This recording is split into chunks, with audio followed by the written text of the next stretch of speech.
between them so that they didn't get to fisticuffs. But when Kubrat Pulev was pointing his hands at Anthony Joshua hit the hand away, and Kubrat Pulev did the same thing. And Anthony Joshua has said, look, I'm going to show him in the ring. Anthony Joshua has not fought for a year since he was able to get his titles back from Andy Ruiz, becoming a two-time world heavyweight champion. So we'll see what happens tonight when these two big men get into the ring. Anthony Joshua is 6'6", and Kubrat Pulev is 6'4".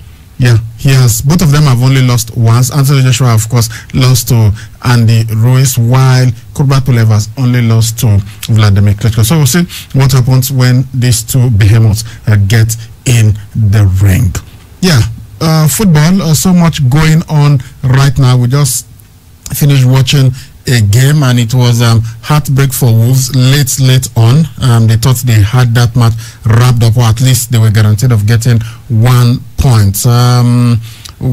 Aston Villa had a player sent off, and it was looking like Wolverhampton Wanderers were going to win that encounter, but instead it was Aston Villa who got a penalty, and they converted it late on, and then it was 1-0 for Aston Villa. And before the game ended, Wolves also had a player sent off, so that match ended with 10 players on each side. You don't see that often, but it was what happened. A great game.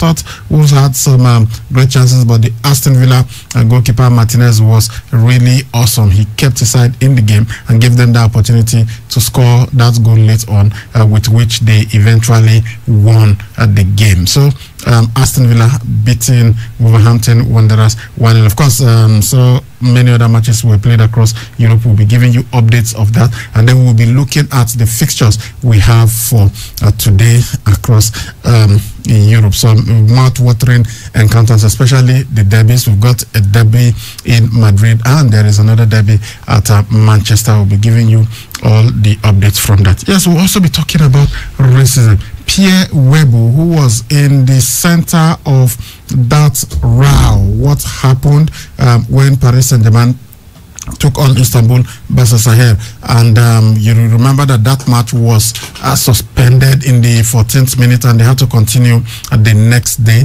The fourth official, Sebastian Coltescu, was accused of being racist towards Pierre Webo. Webo himself has spoken now, and he said, look, he couldn't sleep that night. He had to rely on drugs, that his doctors had to sedate him, and that's why he was able to sleep. So I will hear from Pierre Webo, courtesy of the BBC, and then we'll also hear from the great Ibracadabra Zlatan Ibrahimovic. He also spoke about racism in football, and then he talked about his career. When is he going to end? He's 39 right now, but he's still playing in one of the top leagues in Europe. In fact, one of the top 5 leagues in the world. Zlatan Ibrahimovic is still doing it, and he is still very much a big threat to the opposition and a huge asset to his team. In basketball, well, the NBA, you know, we've told you that they will be resuming the new season on the 22nd of December, but right now they are playing friendly games. So we will be looking at that preseason friendlies. We will be giving you the results of the matches that have been played so far. And of course, you know, it's Saturday, so there was wrestling action last night. We'll be giving you what happened on Friday night SmackDown. Good afternoon. Welcome to Saturday Sports Fiesta. It is live on 92.7 KUFM in Benin City. My name is Saliu Ibrahim. They call me the Sports Ibracadabra because I bring magic to sports presentation and analysis. Egosa Igbekan, the sports maestro, joins me on the show this evening. Egosa, good evening. Welcome. Let's begin with boxing.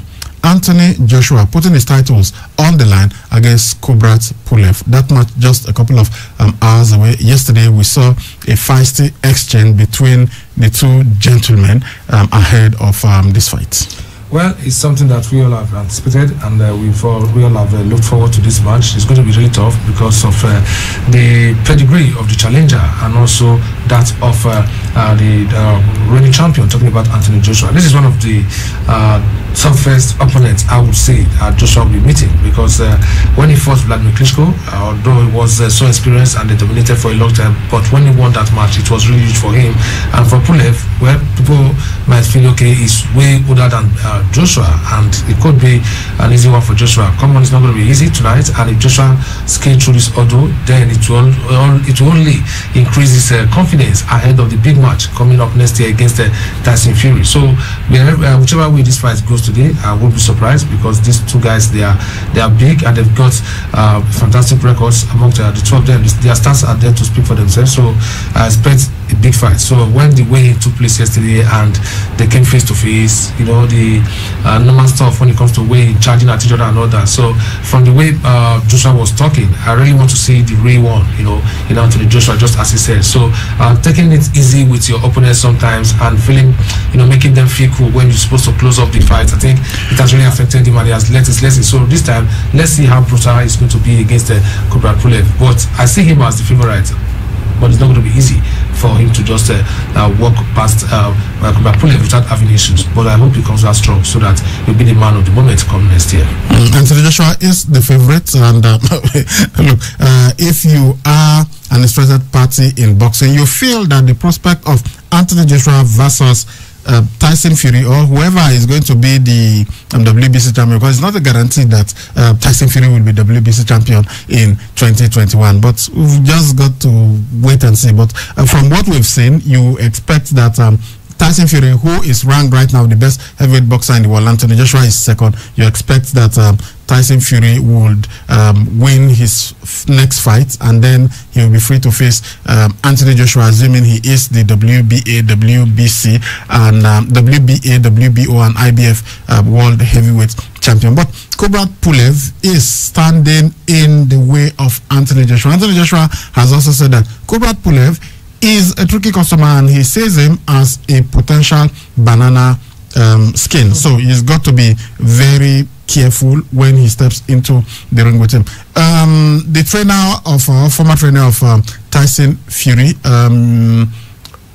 Peter Fury, his uncle, has said that look, when he had this guy, when he saw Kubrat Pulev, when he fought against his son Hughie Fury, he beat Hughie Fury, and that from what he saw of him, he feels that he's going to give Anthony Joshua some problems, but that if Anthony Joshua can get past the jabs of Kubrat Pulev, that Pulev is very good with his jab. So if Anthony Joshua can get past that, he believes that Joshua has got the power to take out Kubrat Pulev, but then he's got to find a way to get through the defense of Kubrat Pulev. However, he feels that look, he could give some troubles to Anthony Joshua. But I will tell you that the promoter of Tyson Fury, Bob Arum, feels that Kubrat Pulev is going to beat Anthony Joshua. And from what we have heard, even Tyson Fury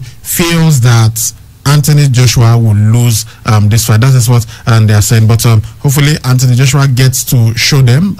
He said, look, there is more to him than just raw power. We know he's got that. But when he fought Andy Ruiz the second time, he showed us a part of his skill set that we didn't really see there. He just came out and he outboxed Andy Ruiz. He was not even going for the knockout. He could have gone there, but he just said, look, from what happened to me, starting from round 3 in the last encounter, I just knew that it had to be a different strategy, and that's what he did. He outboxed Andy Ruiz, and he won that fight easily. Well, tale of the tape for the weigh-in yesterday, we had Kubrat Pulev weighing in at 239.7 pounds. That is his heaviest weight since 2009. That was his lowest weight, his lightest weight since 2009. For Anthony Joshua, he was 4 pounds heavier than when he faced Andy Ruiz. He topped the scale at 240.8 pounds. So he is heavier than Kubrat Pulev for this encounter. Yeah, good one. When you know the kind of the size of your opponents, you need to really prepare, because sometimes it's an advantage, you know, to those who know how to make use of their size and all that. So for me, I think it's really good that Anthony Joshua weigh 4 pounds, you know, heavier than his last fight. It's not going to be easy though. Yeah, and the way he shouted at Anthony Joshua, it seems he wants to, you know, put some fear into the Nigerian-born British boxer. But for me, I think he has seen this before. He has seen so many boxers talking, trash talking and all that. So, and he has been able to, you know, face them in the ring and, you know, come out victorious. So, expect him to come out the same way he used to come out. Just relax yourself, enjoy your good music. But when the first bell, you know, rings, I think he knows what to do to ensure that he comes out victorious. Because somebody like Cobra Pulev, if you give him that opportunity to really come out to give you what he has in stock, it could be dangerous. It could be, you know, really hazardous for Anthony Joshua. But like I said, Joshua is somebody who can take a punch in the shin and still be there. He has fought against boxers who knocked him down the canvas, and he was able to get up and finish up, you know, positively. So he has got that in him as well. And this time around, like I said before, having looked at different boxers he has fought against, so he knows how to handle Cobra Pulev. That will make him to be one of his victims. So I expect him to come out, despite the fact that it could be a bit nervous against Pulev, but once the bell rings, I know Joshua, who wants to remain at the top, will not let this opportunity slip. He wants to end the season on the high, and this is just the fight, the only fight this year, and let's see how far he's going to take it. So it's a win-win situation. It's a must-win for him if he wants to retain his titles. Having all on the line is really massive, but I know he will react positively once the bell rings. Well, normally Anthony Joshua is calm, you know,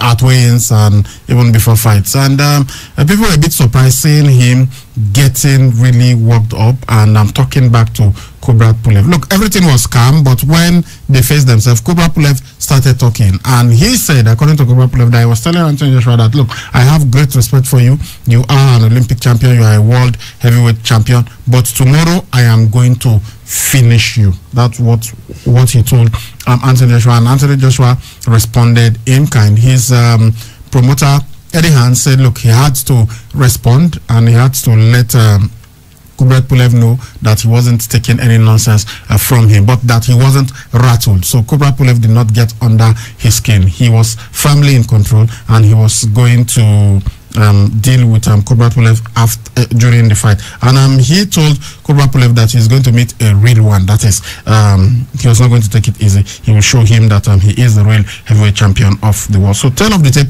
Anthony Joshua is 31 years old, while Cobra Pulev is 39 years old.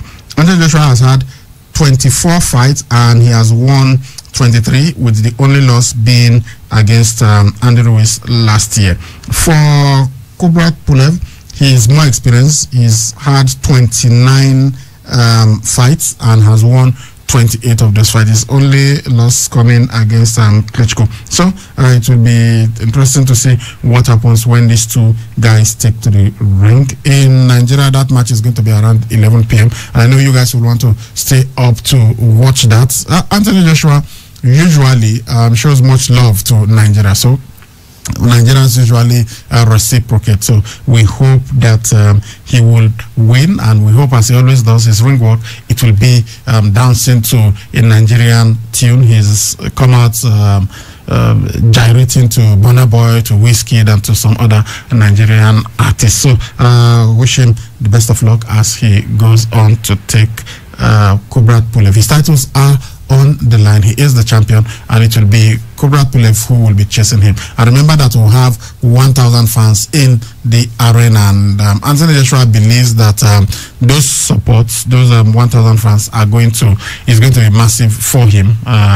You know, having them chanting his name, even though they are just 1,000. Normally at the Wembley Arena you could have up to 90,000, but with 1,000, he feels that it will be good enough, and these guys are going to inspire him to win this encounter. And you know that the winner of this fight is likely to take on Tyson Fury, who is the WBC champion. So for Anthony Joshua, he can't afford to lose, because if he does, that will mean potentially the 2 fights against Tyson Fury is gone, and then potentially he could be losing 200 million pounds. That is when he fights against Tyson Fury. The amount of money that he is likely to make from that fight could be as much as 200 million. So he knows that there is so much at stake, and he will want to go all out to get this victory.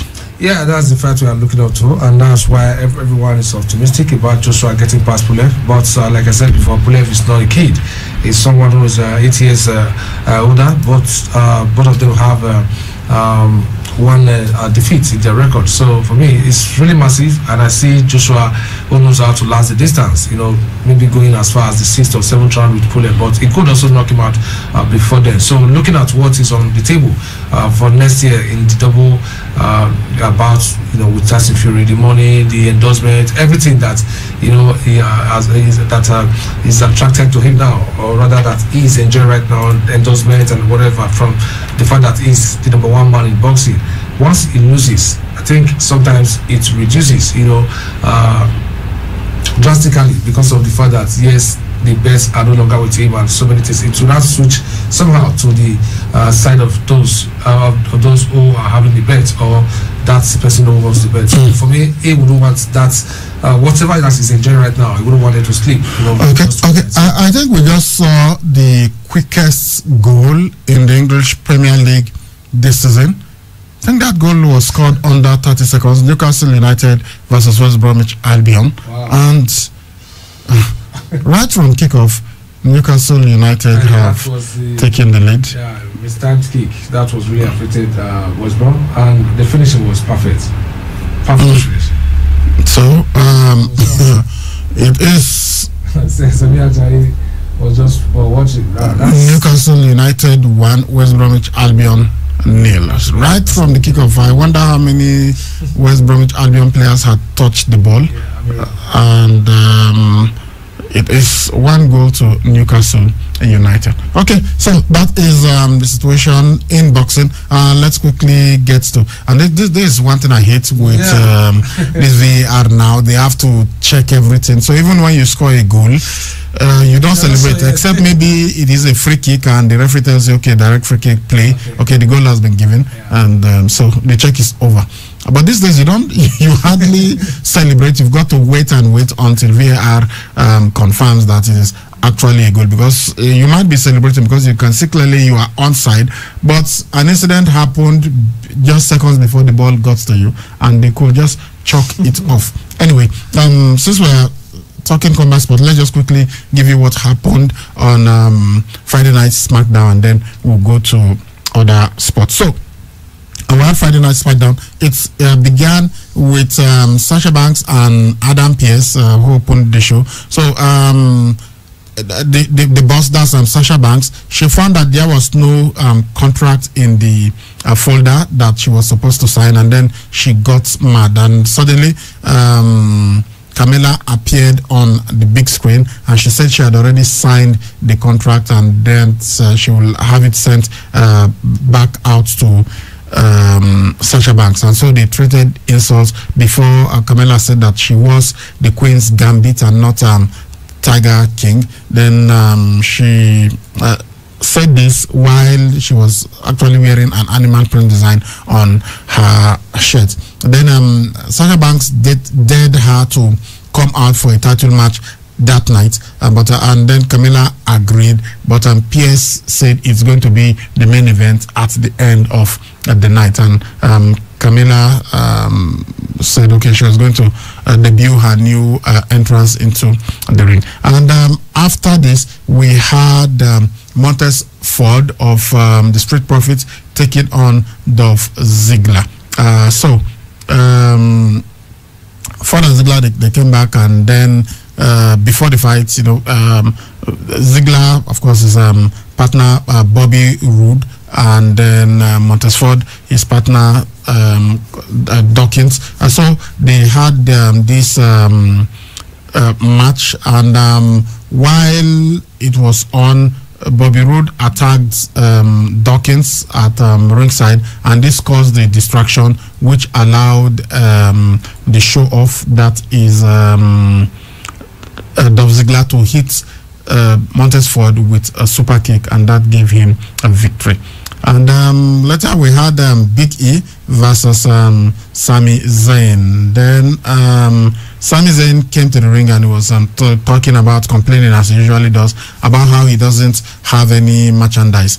Then Big E then made him a shirt while he was backstage, and then that made the Intercontinental Champion upset, and so Big E came out and threw his coat at Corey Graves before the ref now called for the bell. So the Sami Zayn first, he made the announcers to clarify that this was a non-title bout, and he slapped Big E on the face and ran away. So Big E chased him under the ring, and the referee continued to count, and suddenly that seems to be his new strategy. Sami Zayn, he will get you out of the ring, then run. Sometimes he goes under the ring, and while you are looking for him, he quickly cross back into the ring, and you will be counted out. And that's what happened. Sami Zayn won this encounter via count out. And then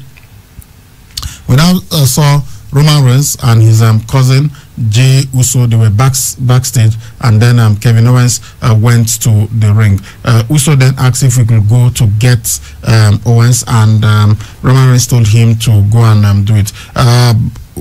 Kevin Owens delivered a promo with a table, a ladder, and chairs in the ring, and he addressed Roman Reigns directly, and he said that of all these, all the weapons that he had, that they will help him get back to the top of the WWE. But while he was doing this, Jey Uso attacked him with a chair and then went after his knee. Roman Reigns was smiling backstage as he watched Jey Uso attack the guy that he will be facing at TLC. TLC is next weekend, by the way. That's tables, ladders, and chairs, a pay-per-view of the WWE. Owens was then able to get the upper hand, and he put Jey Uso through a table with a power bomb, and this then brought out Roman Reigns. But Paul Heyman told him that this isn't the time to do it. He has to do it at his own time and not at Kevin Owens' time. And so after the whole encounter, Roman Reigns then attacked Kevin Owens backstage and took him out before he spoke right to the camera, and then he asked Kevin Owens' wife to talk some sense into him. That is, he was going to seriously come for him at TLC. We had the Riot Squad taking on Billie Kay and Natalya.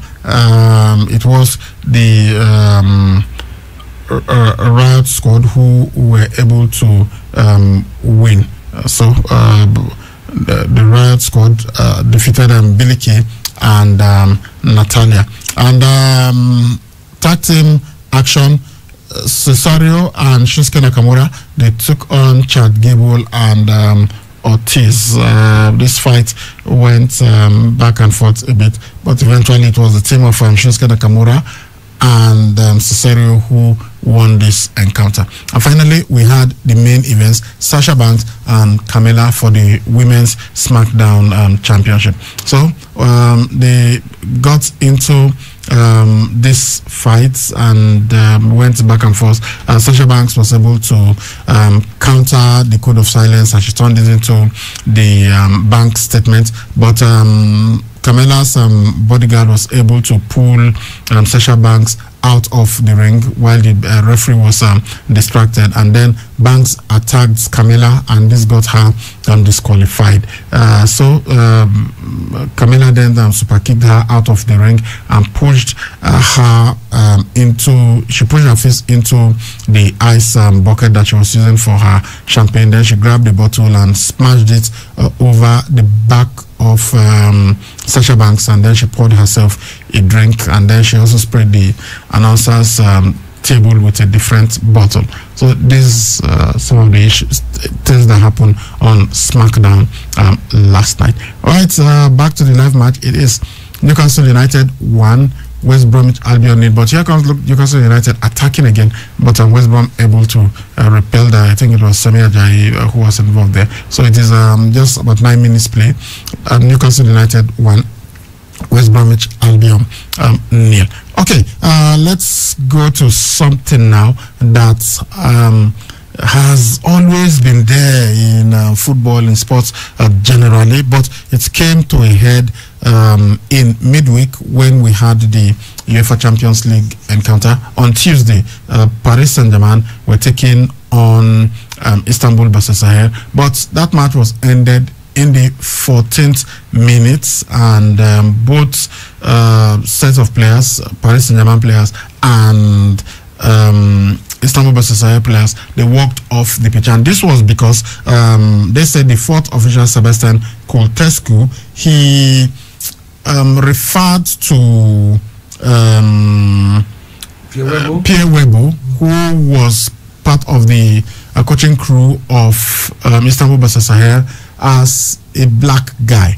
And Demba Ba in particular was very angry. He went after Coltescu and was telling him, why would you say black guy? Why didn't you say white guy for the other people? Well, I've seen some people trying to defend Coltescu, including John Barnes, sadly. He was saying that, look,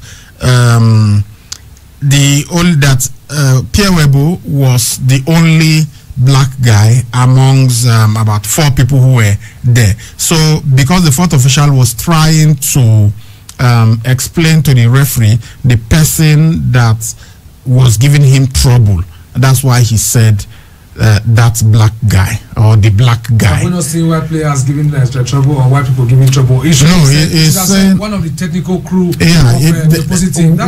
What some people, even blacks, have said, look, we've even had some people who've sent us text messages and they've said we are blacks. So if somebody said that black guy, it shouldn't be offensive. But here's the thing. Some have even said, look, he didn't know the name of Pierre Webo. Which is not something you are supposed to do. As the fourth official, you should have done your research and found out the name of everybody so that you can properly identify them. But the question that we will now ask is, okay, you said because he didn't know the name of Pierre Webo, and maybe he didn't know the name of the other guys. So the best way to describe him, to point him out to the referee, is to say that black guy. Okay, let's assume that Pierre Webo were whites. How will he have described Pierre Webo if he didn't know his name, if he didn't do his research and so didn't know the name of any of the officials that were standing there? How will he describe him to the referee? He's not going to say that white guy because they are all whites. So if that is your argument, that because he's the only one who is black, so there is nothing wrong, there's nothing offensive in him saying that black guy or the black guy. I mean, it doesn't make sense. You should not, knowing what has been happening, knowing that UEFA itself says it's against racism, knowing that FIFA, the World Football Governing Body, is against racism, why would you then use somebody's color? As we've tried to explain several times, yeah, you might say the word itself, the black itself, the word black is not offensive. I mean, I'm a black man, you are a black man, we know we are black people, but when I'm standing in the midst of white people and you said that black guy, I feel offended because I feel, why are you saying that I am black? Why would you mention my color? Why don't you say maybe use my dress to describe me? Or if they were all wearing the same clothes, the same, maybe the way they were dressed, it was the same tracksuit and whatever. Why don't you say the fourth guy? No, not even the size. Size could be offensive when you especially when somebody is plus size and you use that, it could be offensive, and the person who you so describe could feel offended and the person will be justified. So you've got to be careful not to also use size, because it could be body shaming. Whether the person is on the big side or the person is small, you've got to be careful not to use the size of the person.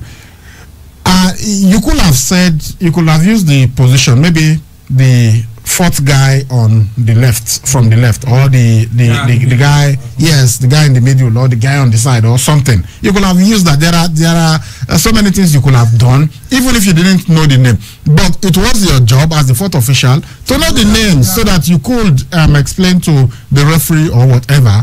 This is the situation. And this is the person I'm talking about. So really, as we've said, even black guys, black people who have played the game at the highest level. John Barnes, legend of Liverpool, of England, was the architect of England's only goal against Argentina at the 1986 World Cup. He was the one, he beat about 3 Argentine players and then crossed the ball for Gary Lineker to score the only goal. Argentina beat them 2-1. But he has said that, look, there is nothing wrong. The guy is the only black guy there. So if somebody says that black guy, shouldn't be offended. But as we've explained, okay, if you say the guy didn't know, the referee didn't know their names, what would he have done if they were all whites? How would he have described that person? So there is no excuse. He might not have meant offense, but it has happened and it was wrong. We hope that they will all learn from it. But let's hear Pierre Webo speak. He said that look, that incident, I think it happened on the 8th of December, that from before the 8th and the 9th of December, that it is going to the significance that FIFPro, that the Federation of International Football Professionals, that he is happy with what they did, because they told him that if you are offended, if somebody disrespects you, it means that he has disrespected us. So even the players of Paris Saint-Germain told him that, and that's why they all came out in support of Pierre Webo and in support of Istanbul Basaksehir. But he said he felt really bad that he could not even sleep. The doctors had to give him some drugs so that he could sleep. But let's hear Pierre Webo speak about that incident, courtesy of the BBC.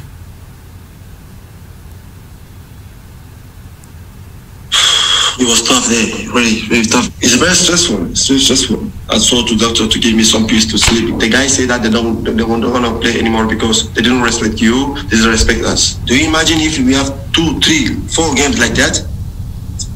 Stop games because of these kind of things? I think they're going to move. I think maybe the thing most important is the solidarity with the players who say, wow, that didn't happen again here in our field. I didn't lose the control, but I was very hungry. I was really sad about this situation. I say, why me? 8th of December, before and after, players make it. FIFPro must be proud of his member. What the message was sent in the world, I think that was the most important. Exactly, and I think the players should take the fight upon themselves, because now we are not even seeing players of it's not about players being racist. It's not even about fans anymore. Even officials are doing things that you could stand to be racist. So Pierre Webo is saying with what the players did, and that if they have been, if players will now say, okay, this is the way we are going to react every time any player is racially abused, the players of both sides will walk off.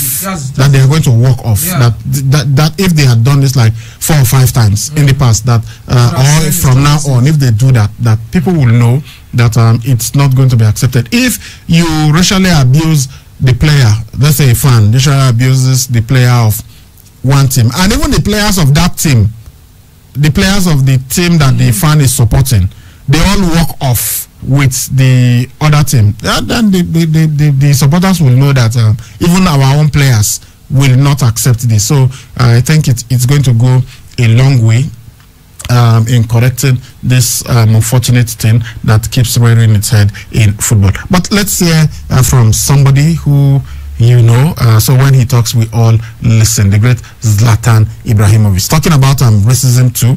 So let's just hear him. Let's hear his opinion about people who exhibit racist tendencies. There's been lots going on in the world and football, and especially with racism issues. What have you made of the past 9 months? It's not about the last 9 months. I think this is a issue people have been talking for a very long time, and I think my game, football, is the is where you connect all the people from all these parts of the world in one. So I say football is one religion, and everybody's welcome. And when those things happens, when we talk about racism, I think it's bad educated people that has no clue what it's all about. We are living in 2020 now, and the world looks like it does. So it doesn't matter where you come from, whoever you are, or what color you are. We're all the same in the end. So either you change, you give a real consequence, or you do nothing. So there is nothing, no steps between, because that between will not help. There is yes, there is no. So that is what I think also. When the great Zlatan Ibrahimovic talks about this, we've all got to listen. And he said, look, people who exhibit racist tendencies are badly educated, and that's why they act that way. So they believe that football is one religion and everybody is welcome. So you do not have to discriminate against anybody, and that there is no in between in football. You cannot, as far as the issue of racism is concerned, you cannot be sitting on the fence. It's either you say yes to it or you say no firmly. When you start now saying, but this thing, is it really racism? You know, yes, it is a problem. Yeah, so I think everybody should understand this thing. Yeah, I appreciate the fact that there may be some times when the person doesn't really, the intention was not to be racist. But as they have said, as lawyers have told us, ignorance is no excuse before the law. And take the case of Edison Cavani, for instance. You know, yes, the person that you couldn't have just gone out of your way. Let us be magnanimous enough to just say, okay, somebody was wishing you, was telling you well done for the game that you played, you were fantastic, you changed the game, you did everything. So you expect that naturally your response to that person will not be racist. So let's assume that he did not intend it that way. But for goodness sake, somebody, your countryman, your friend, some years back, used that same expression, that same word, in the same country, and it led to such a big problem for him. It even led to suspension. So it was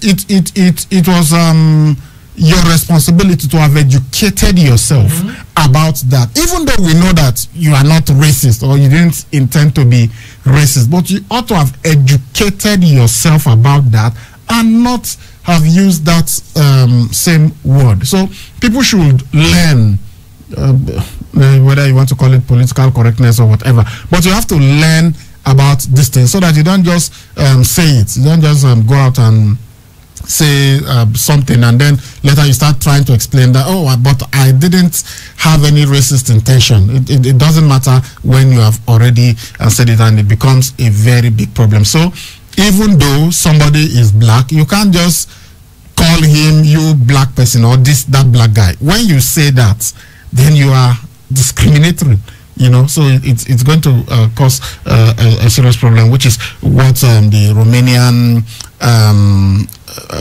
official is facing right now. Pierre Webo said he suffered abuse, especially from Romania, that he's been receiving insults and threats and everything, but he's also received massive support from different people all over the world. So that is the situation. But we'll talk more on racism, but first let's talk more about Zlatan Ibrahimovic. As we know, he's 39 years old now, and he says, look, I do not know when I am going to retire. I will continue for as long as my body allows me and for as long as I can play at the elite level. For as long as I can keep doing what I'm doing right now, then I have no plan of retiring.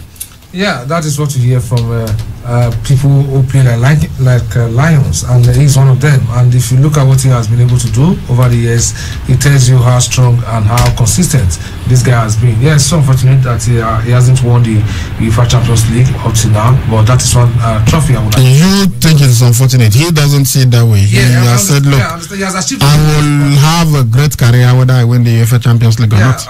You cannot talk about great players without adding Zlatan Ibrahimovic, who at his age at the moment still remains the top scorer at the Italian league. He has got 10 goals this season with 1 assist, and he's still was stronger, and they are top of the league. So what do you expect from him? I think they were even saying that if they had known, they would have signed him earlier, talking about AC Milan. But since he joined them, we have all seen the transformation, how they have become title contenders. Before, it was usually Inter, Juventus, maybe at some point you have others like Lazio still trying to meet up with them. But these days, you see AC Milan not only staying at the top, but they not only get to the top, they maintained that top spot for quite some time now. So consistency is the key, and when you have somebody like Zlatan at his age driving that attack, and it looks as if he's a young man, come on, he has a reason to feel that, okay, I can still play on for the team. In fact, the first time he came to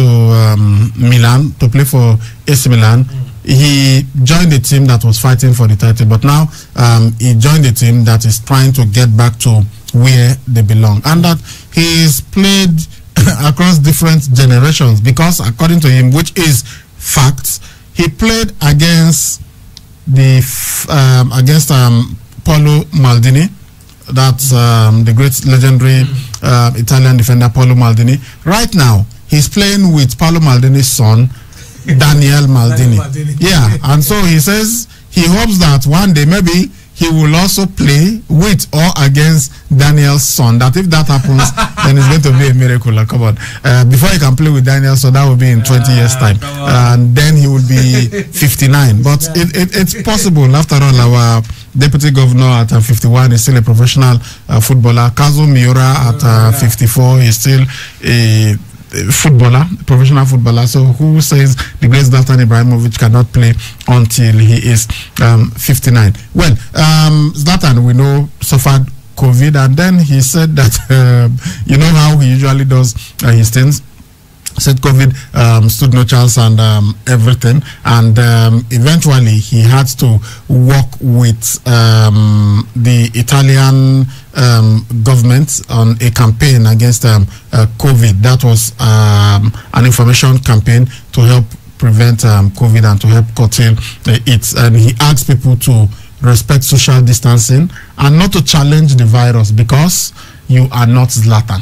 It's only Zlatan that can challenge the virus, and he did. And the moments he was infected with COVID, or it was Zlatan that infected COVID, we just knew that, look, this disease had absolutely no chance. And he came back, and his first match back, he scored a brace when after he was declared free of COVID. But now he's telling people, look, obey, do social distancing, wash your hands, obey all the rules that the government has put in place, because you are not Zlatan, so you cannot be challenging the disease. Okay, I said we were going to talk a bit more about racism. Well, it's about two gentlemen who used to play for the French national team. Two very great players. One of them, currently the manager of Le Bleu, Didier Deschamps, who took them to the final of Euro 2016, and then he won the World Cup for them in 2018. And the other, one of the greatest players that we have ever seen, the one they call the King at Old Trafford, talking about Eric Cantona.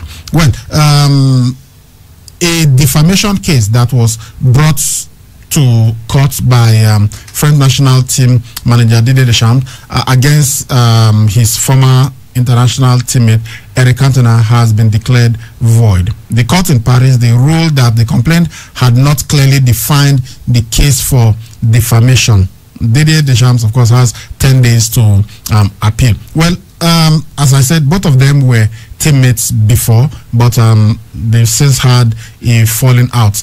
Deschamps sued Cantona over the comments that he made ahead of Euro 2016, in which Eric Cantona appeared to suggest that Didier Deschamps was kind of racist and biased towards two players because of their African origin. One of them was Karim Benzema, the other Hatem Ben Arfa. Cantona felt that Hatem Ben Arfa was their best attacking player at that point, attacking midfielder at that time. So he doesn't understand why Eric Cantona why Didier Deschamps would not have him in the main squad. Ben Arfa was on the standby list, and there he remained because nobody got injured for him to come in to replace that person. However, for Benzema, he was not even selected, and that was because of that incident that he had. He even had a problem with the French Football Federation. Remember, there was this case involving Mathieu Valbuena, in which they said it was a sex tape scandal, sex tape allegation, and they said that he was being blackmailed. Valbuena was being blackmailed to pay money so that tape will not be made public, and Karim Benzema suggested to him that, look, boy, I think you should just settle these people. So Valbuena reported the issue, and because of this, both of them were suspended from the national team, but I think Valbuena was later freed to join, but Karim Benzema didn't have the opportunity, and he wasn't happy. He did his best. He tried to find a way to make it to the national team, but they rejected it, and eventually even had to appeal to FIFA so that, okay, let me even go and play now for my country of origin, my country of birth, but FIFA did not approve it. So Eric Cantona then was not happy with Didier Deschamps for not involving those two players in the squad for Euro 2016. So he felt that he had racist tendencies. That's why he didn't select them, because they are both players of African origin. Well, as a manager, he knows those to come to execute their to go out and execute their plans at the World Cup. World Cup is a huge tournament, and sometimes at the Euros. At the Euros, yeah. After the World Cup, that's the second biggest tournament, as far as Europe is concerned, and except you have other tournaments when it comes to other continents in the world. But to me, I think the manager did his best to get some players on board. Sometimes you cannot please everybody as a manager. That's why sometimes after a list, is released, when the list is released like this, people start saying this player could have been here, this could have been there. Yes, you have your own opinion. You deserve to, to suggest how things could go, because you want the country to go far in the tournament. And the closest person to the players is the manager. So if he feels, okay, these are the guys who will take me, who will go with me and make us proud, I think it deserves to call upon them. Yes, wherever, irrespective of the fact that whether they get to the quarters, the semis, or the finish line, I think he knows those to do that for him. For Benzema, at that point it was good. I think Ben Arfa, it was good, but I think Benzema is still good. I think Ben Arfa is still good. Yeah, but how many will you take together at the same time? So if he's come on, but at that point in 2016, how many players did they have that were better than Benzema? Benzema was red hot with Real Madrid at that point. Yeah, but the others who went with them, did they perform too poorly? That is what we look at. And sometimes if not for that issue, Benzema would have been in that squad. There is no argument there. Benzema would have made that squad. I'm not too sure about. But even Hatem Ben Arfa, I think, was he playing at Newcastle at that point? He should. Hatem Ben Arfa will have also made the squad. So I think this guy has I don't know about the African origin, whether that was why he didn't Benzema. No, the allegation. I am not saying it is true, because there were players of African origin that he took to both the Euros and the World Cup. Paul Pogba is originally from Guinea. What's his name? The Chelsea guy. Kante is originally from Mali. Kylian Mbappe originally from Cameroon, so he took some players that are of African descent. So I don't know if I'll go as far as saying that it was because Karim Benzema is originally from Algeria. That's why DJ Deschamps didn't select it. We know that Zinedine Zidane, also originally from Algeria, and Zinedine Zidane and DJ Deschamps were teammates at first France 98 when they won the World Cup, and then at Euro 2000 when they won the World Cup. And we know how important Zinedine Zidane was for both sides that went on to win the World Cup and the Euro. So I don't know whether it was because of their African origin, that's why he left them out. But if Eric Cantona, who is also a Frenchman, is saying this, well, maybe we'll just have to listen to both sides. But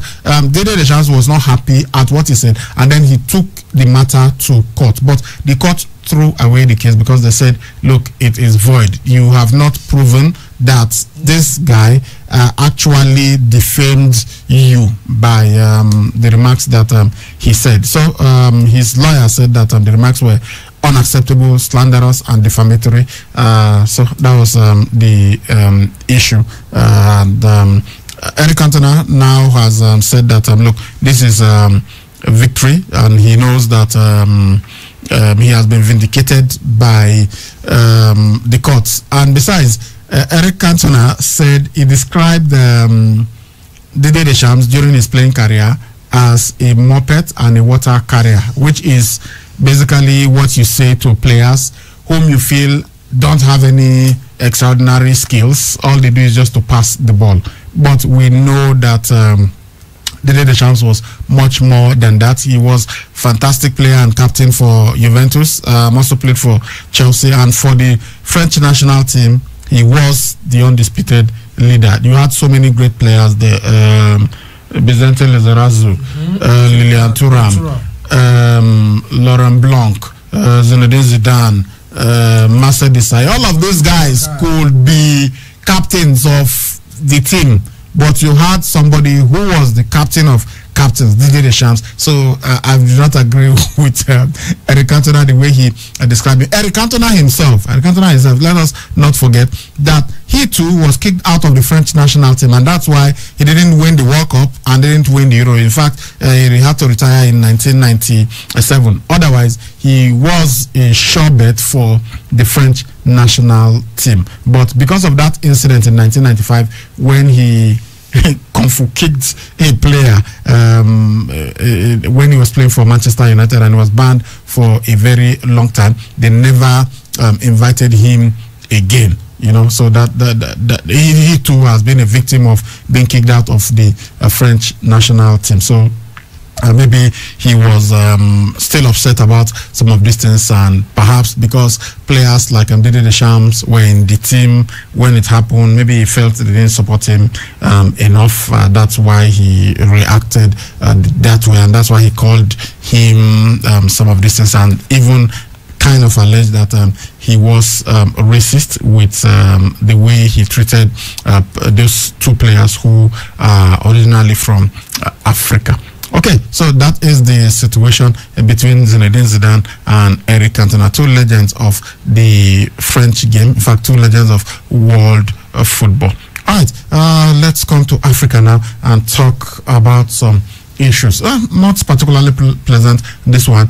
Zambia coach Militon Micho Sredojevic, he has been accused of sexual assaults, and then he has denied the charges. He appeared in court at the New Brighton Magistrate Court on Friday, and he was released on bail. That's $660. This incident happened in South Africa. That's where they are playing the COSAFA Under-20 Championship, just the way we are playing our own here in WAFU for the WAFU B tournament, where the Flying Eagles of Nigeria are playing. There's one going on in South Africa for the South Africans, Southern Africa, the Zambia, the South Africa, and the others, Lesotho and other countries that are there. So Militon Micho, that's what we usually call him. There's relatively young, is just 51 years old. I recall meeting him in Gabon. No, not Gabon. In Rwanda. In Rwanda in 2012. That was in the build-up to the 2013 Africa Cup of Nations. And he knew so much about Nigerian football. I recall me and Toyin Ibitoye, former Super Eagles media officer, discussing that. And Toyin was like, look, this guy knows so much about the Super Eagles. It's like he's planning to... Once they call him, he's ready. He has a dossier on every player. He was just mentioning our players, telling us where they played and everything. You could tell that he was really interested in the Super Eagles. Well, he's today the coach of Zambia, and he went to South Africa with the Zambian national team, the under-20 team, and then he has now been accused of sexually assaulting a 39-year-old woman. They said it happened in 2 incidents on the 7th of December during the ongoing COSAFA Under-20 Cup at the Wolfson Stadium in Port Elizabeth. But he said that they are totally baseless accusations that is intended to unsettle the Zambian team because they've not considered a goal at the tournament. He says that his legal representatives are dealing with this attempt at character assassination. So a statement from the Eastern Cape National Prosecuting Authority outlined 2 incidents involving Fred Dojevic's behavior with the 39-year-old who was said to be delivering coffee to him. Well, he's not a kid. He's 51. If he wants to ask a woman out, I think he has that confidence. He has every right to ask a woman out. If the woman says no, there's no point forcing the woman. But for her for him to be facing, this kind of a sexual assault case, I think the woman in question, who is 39, and who was supposed to be giving him a coffee, has enough evidence to fight this case, head on, because right now he has been released on bail, 10,000 rands, and he would want to ensure that yes, his legal representatives, goes on to deal with the case. And at the end of the day, if he comes out victorious, the woman in question knows what is going to be a punishment. Yes, he could sue for compensation of 10 million pounds or 20 million pounds. That depends on what they feel like asking as part of a compensation. But when he's saying that it is intended to unsettle the Zambian, it doesn't have anything to do with the team.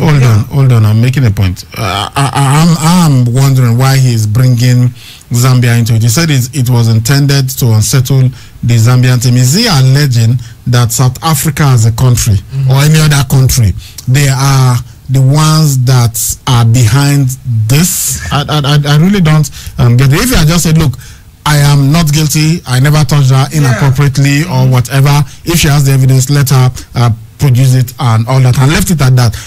But for him to now go on to say that it is an attempt to assassinate his character and to unsettle the Zambian national team, then you are making it a diplomatic incident now. Yes, so it's going to be between 2 countries. So for me, I think it's not right. He's the coach. Like I said before, if you think you have the evidence, provide it, and let's see how things will pan out. If you don't have it, you just take it that way. And he should be he's the one that is the one in question who is having this issue with the lady, not the Zambian national team. Whether they've considered the goal there or not, or they're the best team or not, to me, I don't think anybody wants to know about that. But what is on ground is sexual assault. If he's not guilty, then he should fight it head on and ensure that at the end of the day, yes, he came out victorious, and see how far he can sue for compensation. But if not, let his legal reps deal on the matter and see how things go. He shouldn't be bringing. Is he trying to say the South Africans are trying to make his team uncomfortable in order for them not to perform better? Come on, it doesn't have to do. It doesn't have anything to do with him. Well, if he's making allegations, maybe he also has some evidence that will prove that. But just as we are warning about racism to everyone out there, you've also got to be careful. Sexual assault is another thing that could, if you are not careful, what constitutes it? You could say, well, I'm just complimenting her now, I didn't, but to the lady, you are sexually abusing her, you are sexually assaulting her, so you have got to be very, very careful. If you attempt to hug somebody and the person doesn't want the opposite sex, and the person says, no, I'm not. In fact, this time even the same sex, so you've got to be careful, because unfortunately, okay, in our own country, unfortunately, but in other places it is now being accepted. So even if it is a fellow man that you just go and hug, the person could accuse you of sexual assault. You can see that when you say that, people are like, are you okay? How can you say a man is sexually assaulting you? But in some places where it is accepted, where they know that you could actually be guilty of sexually assaulting somebody of your own sex, you have got to be very, very careful. So our ladies too, well, many times especially, we see that ladies tend to be more expressive, especially when they see themselves for a very long time. Hey, guys are usually just okay with just shaking hands and that is it, but ladies will hug themselves. So if you travel out of Nigeria, you've got to be very careful so that somebody doesn't accuse you of sexual assault. Somebody is serving you coffee or serving you tea or whatever, it's not an invitation for you to now they didn't specify the sexual assault case, but maybe he tapped her or held her hand or just said something to her which she felt, and they said it happened on 2 occasions, because there are 2 incidents on the same day, December 7th. So this is what was taken to court, especially when you are a public figure, when you hold a position, you are the national team coach of a country. Now you travel out of your country. You've got to be extremely careful with all of these things so that you don't even put yourself in a position where the allegation will be made. Because once that allegation has been made, even if you eventually clear your name, that thing will hang over you, especially if someone else, maybe after some years, accuses you of the same thing.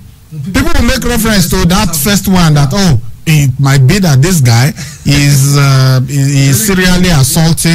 sexually assaulting people because it happened to him some years ago, and here again it is happening. These days now we've actually seen several times some footballers, especially, but sportsmen in general, but footballers in particular, it happens, and some of them will even say, well, it is consensual, there was no problem, we had a relationship. But if the person is accusing you of rape, it happens to Neymar, it happens to Robinho. Robinho was even sent to jail in Brazil, although he never actually went to jail. And recently, when he was even signed by a club, there was so much protest in Brazil that how can you be signing somebody who is a rapist or who was involved in the gang rape of a young woman in Brazil. And so the club had to terminate that contract even before he played a match for them. So Milton Mitchell right now having this issue in Zambia, and wait to see how the story developed, but right now he's saying that he didn't do anything, that some people are just trying to assassinate his character just to unsettle the Zambian under 20 national team. All right, still staying in Africa, this time talking about the Confederation of African Football, CAF. They will grant the status of honorary president of the Confederation of African Football next month on the former president of CAF, Issa Hayatou of Cameroon. He is the longest serving leader of CAF. He led the African Football Confederation from 1988 to 2017. That's for a period of 29 years. He is 74, and we know that he was dethroned by Ahmad of Madagascar, who himself right now has been suspended by World Football Governing Body FIFA for 5 years, and so as it stands, he isn't eligible to participate in the election that's coming up in March next year in Morocco. So the guy who is in charge of CAF now, what's his name now? Constant Omari.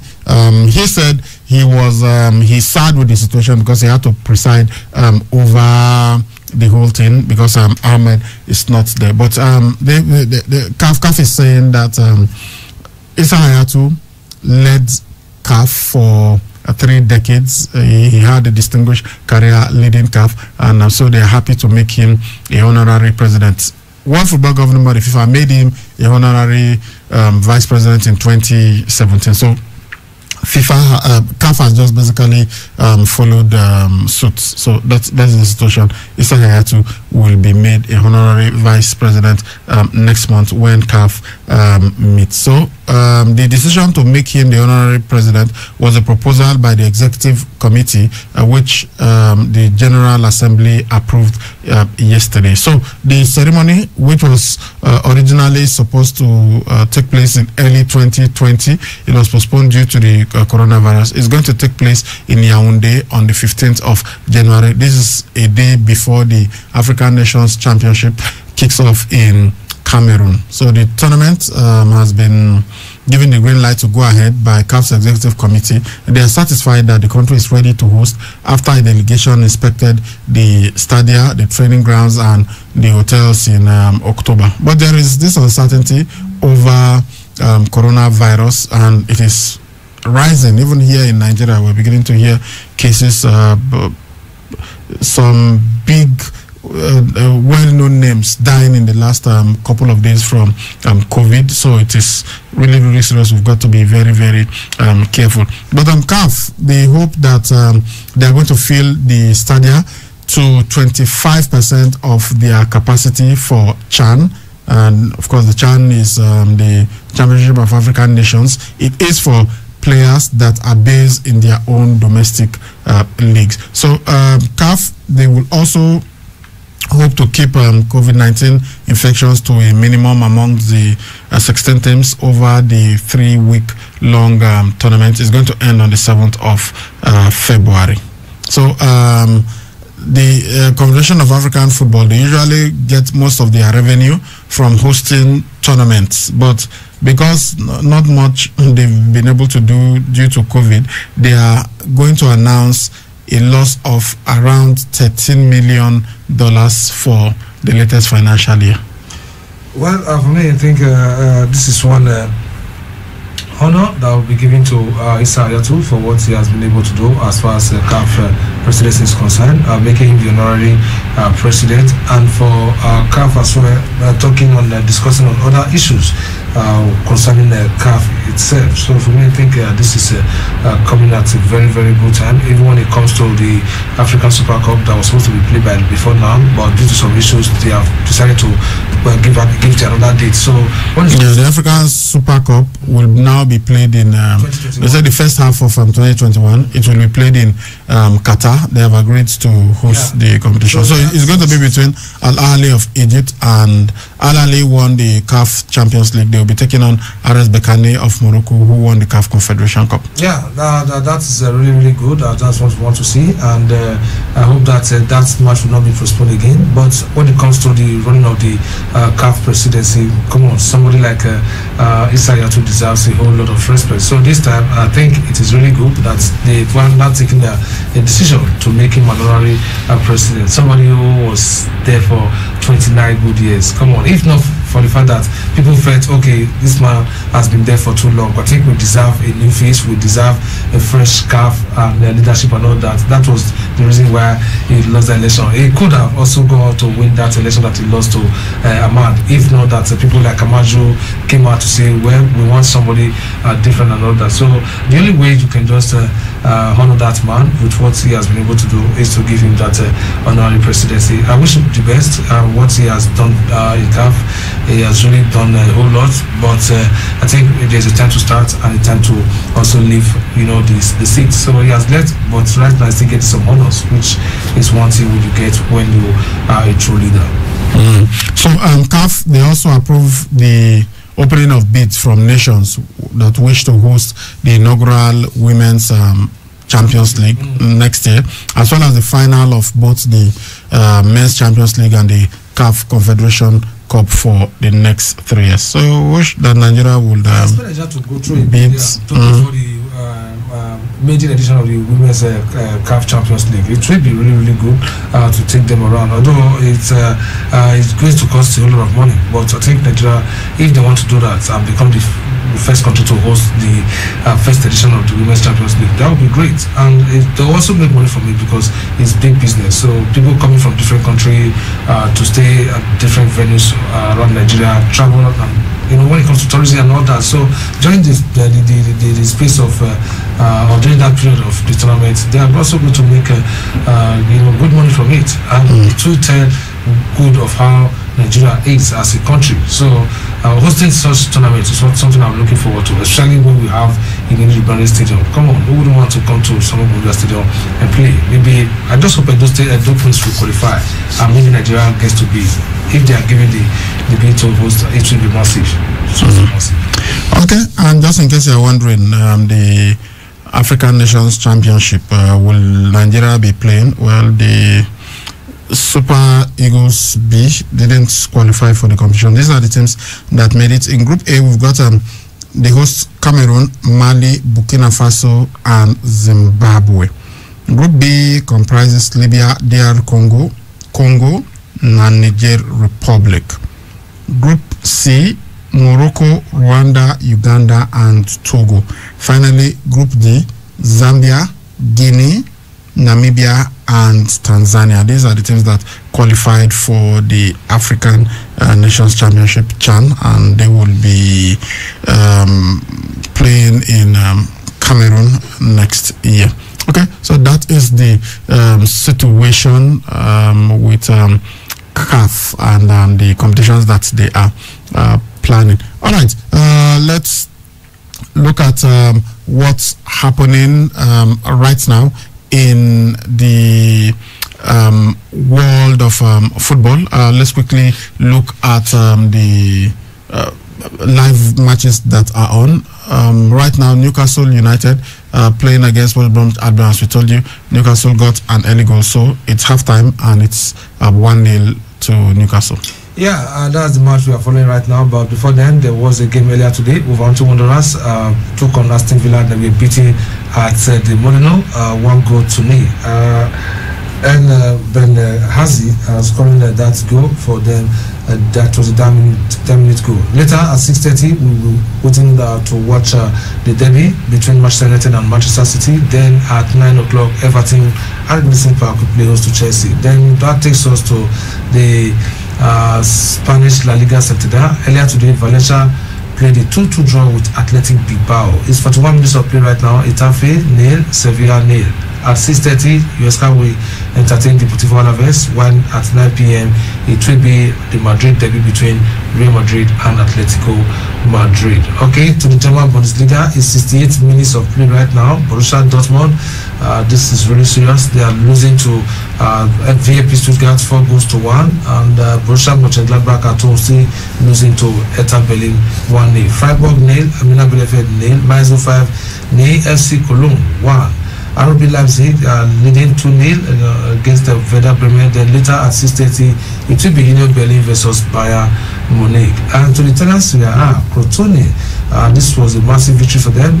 They defeated Spezia 4-1. At 6 o'clock, Torino will play host to Udinese, while at 8:45, Lazio will take on Hellas Verona. And to the French Ligue 1, which starts at 5, Marseille will be home to Monaco. Then Lens will take on Montpellier. These are the matches that are currently going on and the ones to expect later in the year.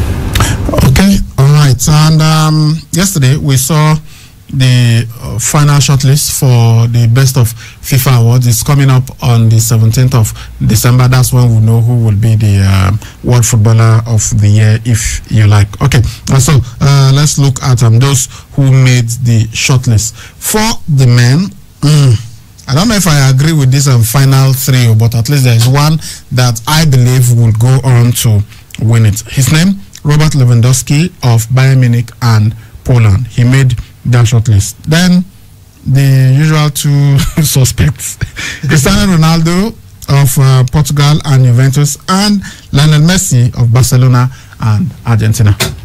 Do these three, all of them, do they deserve to be in this final shortlist? The three of them. Lewandowski deserves to be there, but for that's one. The other two. I would expect Cristiano Ronaldo to be there. Yeah, but for Messi, they honestly they haven't been at their best so far. Barcelona did not win. Did they win anything? No. They didn't. At least for Juventus, you could say, okay, they won the Italian Serie A.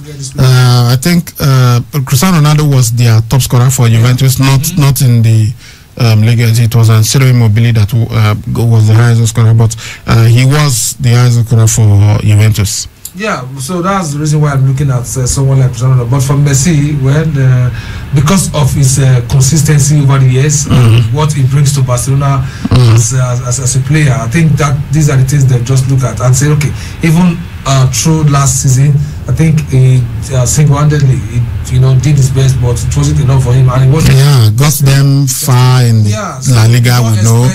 Got them to the where did they meet Bayern Munich? Was it in the semi-final of the Champions League when they were eliminated? That would be in the semi-finals because in the finals they met. No, they didn't make the final. I'm thinking, was it the quarter-final now or the semi-final that they met Bayern Munich when Bayern Munich beat them? That's what I'm saying. I think it was in the semi-final. Bayern went to the final to win the tournament. So that was a poor season for them. If you have to add somebody to be Ronaldo and not Messi, but putting the three there, I think. So that's the final three, and this is from where you get your winner: Cristiano Ronaldo, Robert Lewandowski, and Lionel Messi. For me, if it isn't Robert Lewandowski, then forget it. This thing is a sham. But I believe that Robert Lewandowski will win it. Then for last year, who won it last year? Was it Messi? FIFA best player. Yeah, I think it was Luka Modric won it before. Then Lionel Messi. I think Lionel Messi was the last guy to win it. Was that not when he went? One award up ahead of Cristiano Ronaldo.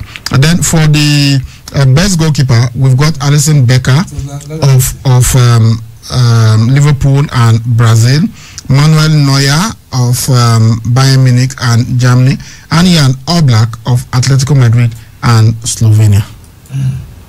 That's really tight. Talking about. I think it would be Manuel Neuer and what he achieved with Bayern Munich. Won the treble. In fact, not just the treble. If you count the Super Cups and everything, won everything. This guy and Robert Lewandowski just absolutely won everything. Then for the men's coach, we've got Marcelo Bielsa of Leeds United and Argentina, Hansi Flick, as we call him, Bayern Munich and Germany, Jurgen Klopp, Liverpool and Germany. Well, I'll give it to the manager of Bayern Munich. The club did well by winning their first title in 30 years, but you can't compare it to somebody who swept everything on the table. So I'll go with Hansi Flick. Okay, then for the women's player of the year, or the best women's player, Lucy Bronze, Manchester City and Lyon, and she plays for the English national team. And Pernille Harder of Wolfsburg and now Chelsea, and she plays for Denmark. And Wendy Renard of Lyon and the French national team. Well, I give it to Wendy Renard. Honestly, they did very well, despite the fact that they did not win the tournament, but they were really a good side. And looking at the club side she plays for, what she was able to do for France as a national team, come on, I think she had a very fantastic season. You said they didn't win the tournament? Yeah, the women's champion. Who won? Was it Wolfsburg that won? The champions, Lyon. It's Lyon, and she plays for Lyon. Yeah, they won the Champions League. Yeah. Okay, you're talking about the World Cup. World Cup, yeah. It was the United States, but they went far in the tournament, and she was really influential. Okay, then we've got for the goalkeeper, Sarah Bouhadi of Lyon and France. Then Christine Endler of Paris Saint-Germain and Chile. And then Alisa Natha of Chicago Red Stars and the United States women's team. Okay, that is the players who made it for the goalkeeper. Then for the coach, we've got Emma Hayes of Chelsea and England, Jean-Luc Vassou of Lyon and France. Then Sarina Weidnam of the Netherlands. I think she's joined the Three Lionesses now. Then for the Puskás Award, which is for the most beautiful goal that was scored in the year under review, we've got Georgian de Arrascata of Flamengo, and he scored this in the 2019 Campeonato Brasileiro. That's in the Brazilian Serie A, and this was on the 25th of August 2019. Then Son Heung-min of Tottenham Hotspur scored it against Burnley. This was in the 2019-2020 Premier League on the 7th of December 2019. Then Luis Suarez of Barcelona scored against Mallorca. This was in the 2019-2020 La Liga season, scored on the 7th of December 2019. So on that day, two fantastic goals were scored. So that is the situation. Then there is another one, the FIFA Fan Award, and this award celebrates the best fan moments or gestures of September 2019 to September 2020, regardless of championship, gender, or nationality. The shortlist was compiled by a panel of FIFA experts, and every registered FIFA.com user is allowed to participate in the final vote until the 16th of December 2020. The three nominees were announced on the 25th of November 2020. They are James Anderson, then Colombian fans, and then Marivaldo Francisco da Silva. So these are the people that are in contention for the FIFA Fan Award. Okay, so that is the situation with the Best of FIFA Awards coming up on the 17th of December. Okay, let's go to Formula One now. We've had the races, the first practice, second practice, and we had qualifier. And on pole is going to be Valtteri. On pole is going to be Max Verstappen. Second on the grid is Valtteri Bottas, and Lewis Hamilton, who made a return. He will be starting third. He at one point set the fastest lap, and so he was in contention for pole position. But later, his teammate Valtteri Bottas set a faster time before Max Verstappen also did. So this is how they are going to start. Max Verstappen, Valtteri Bottas, Lewis Hamilton. Yeah, good one. The Red Bull driver has really shown that yes, he's one of the guys for the future. He's got what it takes to challenge the likes of Valtteri Bottas, Lewis Hamilton. But then he still needs to bring more skills into the game, because for you to be at the top, it's not going to be easy. Racing against someone who is already crowned champion and who is relaxed about this tournament. But from where he started, the third on the grid, he could also maneuver his way to winning the race. So for me, I think even if Lewis starts maybe 6th or 7th behind, he's also a threat, let alone starting 10th on pole. But the fact that this guy started very well in the first practice, he won it before the second practice, and all that did not go his way. Talking about Verstappen, he also proved that in the qualifying. Here he is starting on pole. If he can handle the first turn and maintain that particular speed and all that, and ensure that no one gets past him, then straight up he's going straight to the podium. But it's not the way you analyze it.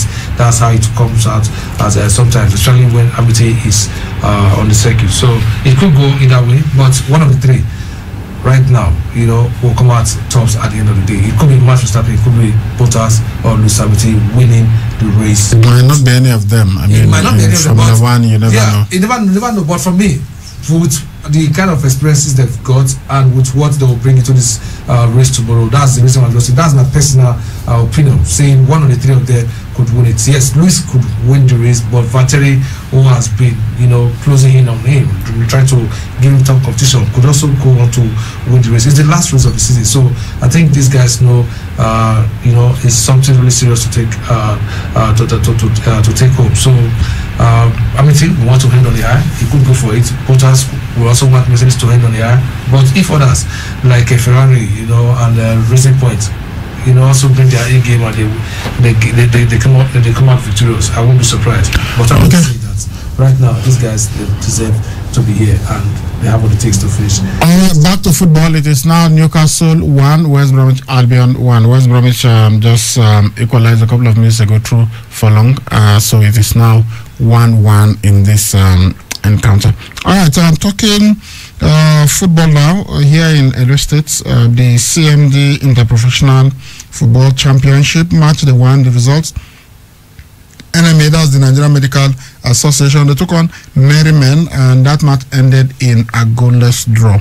Then grassroots coaches played against First Bank. First Bank won that encounter 2-1.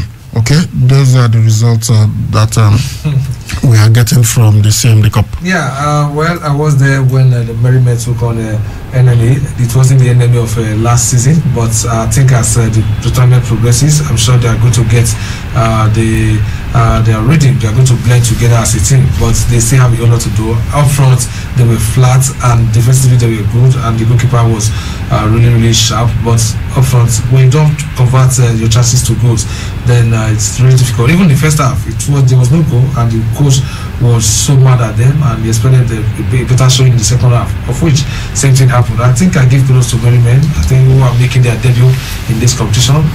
Getting a point in their first game, I think is good, but in their next game, expect them to come out. But in the grassroots coaches, there is a former national team player on the 17, on the 20, a female, who is one of their coaches. Yes, she came with them and she just felt, okay, there's no way I can do without coaching, and I have to start from somewhere. Ndubisi Okoseme is their main coach, but she is an assistant to the team.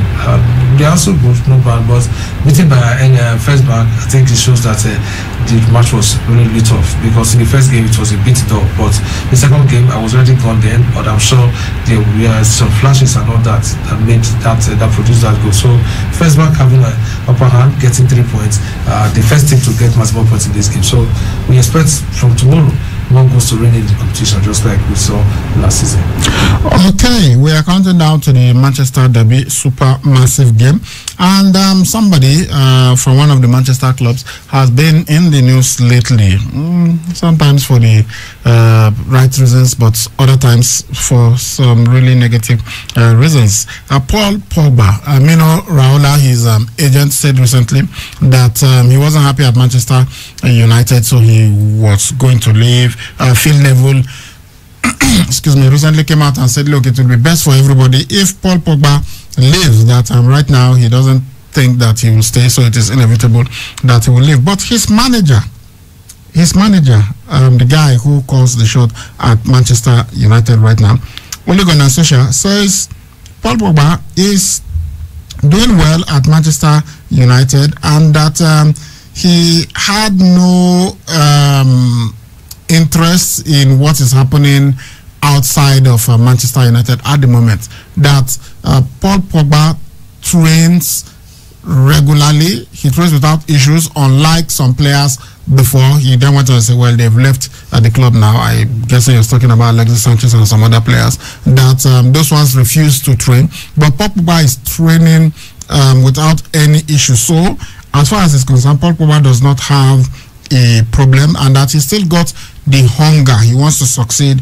at Manchester United. He's got the hunger and the appetite to play for the Red Devils. He has the hunger and the appetite, and he was sidelined for most of the matches they played, since the turn of the year. And now you want since the season started, 2020-2021, and now you want to get the best out of Pogba. As a manager, you tend to defend. There were times when he was injured. Now it's not like he was okay. He was fit. He was ready to go, and the manager just dropped him. Yeah, but something led to him, having injuries here and there. So it is the player's fault that he has injuries. This is player, but this is not the best Pogba should be given to Manchester United, and I don't see him giving his best until he leaves Manchester United. Nuno Raiola, the agent, has already said it all, and as a manager, he would want to.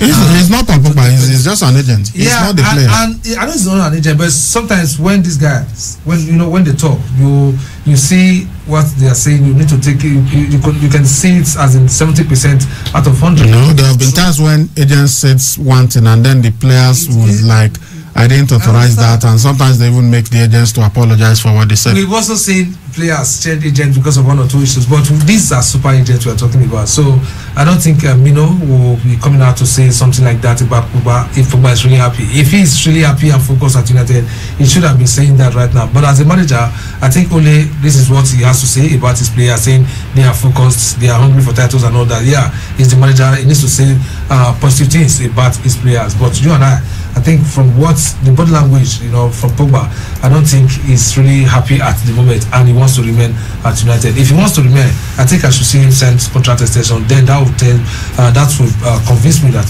he really wants to stay and win titles. But from what we've seen of him so far, I don't see Pogba helping United to win the EPL or the UEFA. I've seen him come in and change games. I thought he was one of their few better players in the last match that they played, the one that they lost, which meant that they crashed out of the UEFA Champions League. Yes, he came.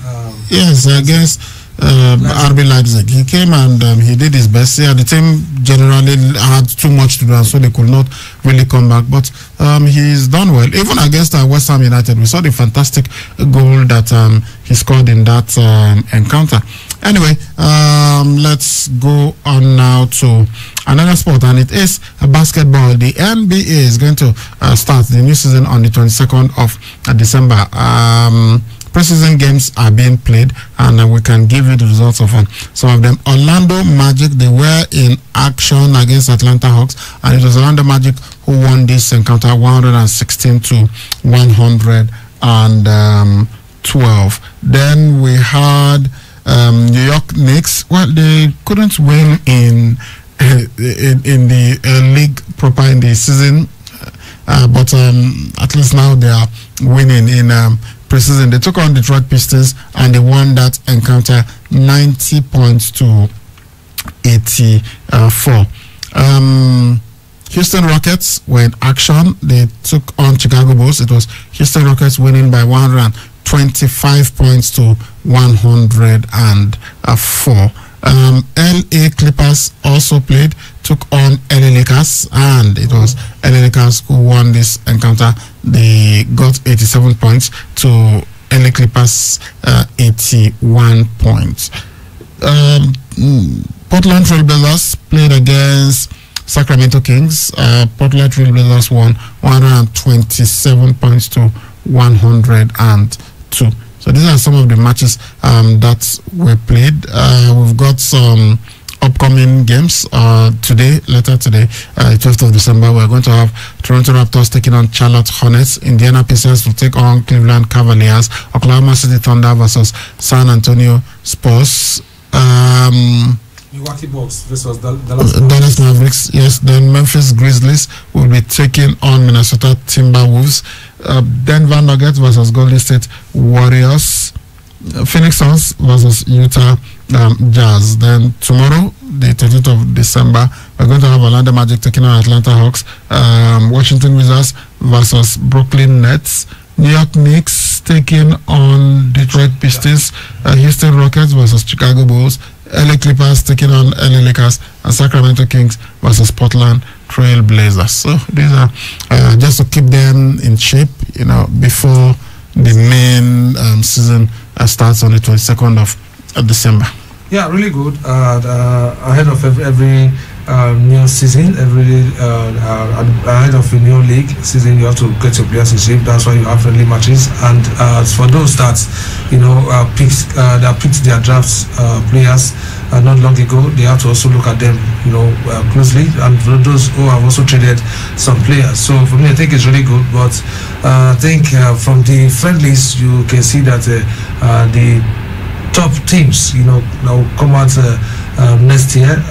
We are already seeing them one way or the other, but also it doesn't really mean that doing very well with friendly matches guarantee you a successful season once it starts, because two different things, competitive matches and friendly matches are so different. But for Houston Rockets to have come out with 125, and also for Los Angeles Lakers, yes, I know it was a derby, so whether it's friendly or not, the Lakers will want to beat the Clippers to prove to them that they are the king of Los Angeles. So for me, I think it was a good one for them. But then Portland Trail Blazers, let's see how these teams will pan out, how they will fare when the season starts. But we expect fireworks from their preseason friendly, and that's what we are getting right now, because most of them take this friendly so serious to determine where they'll finish at the end of the new season that will be starting very soon. So good luck to them as they get set for the new season. Okay, technically Nigeria is still in the WAFU B competition. Hoping that Ghana will do them a favor by beating Cote d'Ivoire 2-0. Right now we can tell you that the teams are out. We can see the starting lineup for Ghana, and we hear that their coach Karim Zito decided to make 5 changes. 5 changes to that team that beats Nigeria 1-0. So a 1-all draw or any kind of draw will mean Nigeria is out. Any kind of win for Cote d'Ivoire, Nigeria is out. The only way Nigeria can remain in this competition is if Ghana wins 2-0 or 3-1 or something like that. That's the only way that Nigeria will remain in the competition. So Ghana, our rivals, but they're also our brothers. So let's hope that they will do it for Nigeria, as that the Flying Eagles will advance. But honestly, if it were the other way around, I'll be telling you that if I were Ladan Boso, I'll play a wicked team, just maybe get a draw and eliminate Ghana, because you know that they are one of the stronger sides in Africa. Okay, we'll go on this break now. When we return, hopefully we will be taking your calls. Trying to get or receive information through all corners of the globe requires unprecedented internet service. At Wireless NG, we provide fast, reliable, and affordable unlimited broadband internet service to homes and businesses. Service is currently available across Lagos and Benin. Visit us today at Wireless NG, 5 Ramaya, Ikenede Street off PZ Sapler Road, Benin City, or our marketing office, 70 Olowo Complex, Airport Road, Benin City, or call 0807-887-9960 or 0703-672-9147. Wireless NG, erasing internet boundaries.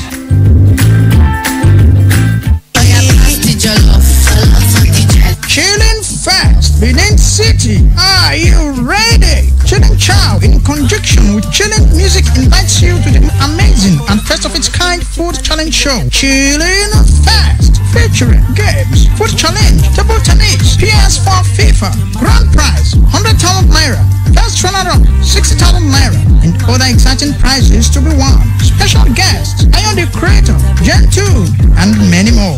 Date, Sunday 13th December 2020. Venue, Bushfield Hotel and Suites, 24 Gapiona Street, off Benoni Road, off Airport Road, GRA, Benin City.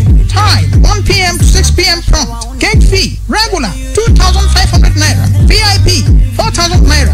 For bookings, sponsorships, reservation, and for more information, please call 070-4419-8832. Chilling Fest, entertainment with a different dimension. Be there. Come see for yourself, oh. This no be the one you go take only ear here, oh. You must take your eyes see so that you self go enjoy what the other people they enjoy. Uyi Technica, the generator headquarter where they make everybody enjoy generators of all sizes and models for affordable price. Whether not the small one for barber shop or I been a big Perkins generator for factory and big building. Uyi Technica, the place for generators, spare parts, grinding machine, pepper mill, and others. Mention the name and size of generator where you want. Bakam Uyi Technica get them for the kind of money where they your pocket. Bakam Uyi Technica get them. Come take your eyes see for the generator headquarters. Uyi Technica, 7981 and 83 Mission Road, Benin City, and all other Uyi Technical branches. Uyi Technica, affordable products for everybody jollification. All the programs on KU 92.7 are now open for sponsorship and advert placements. For sponsorship and advert placements, call now for inquiries 070-380-50243 or 080-8877-3644 or visit KUFM Marketing Office located at the top floor of the Enterprise Foundation Building, number 62, Ihama Road, Benin City, Edo State. 92.7 KUFM is your business growth partner.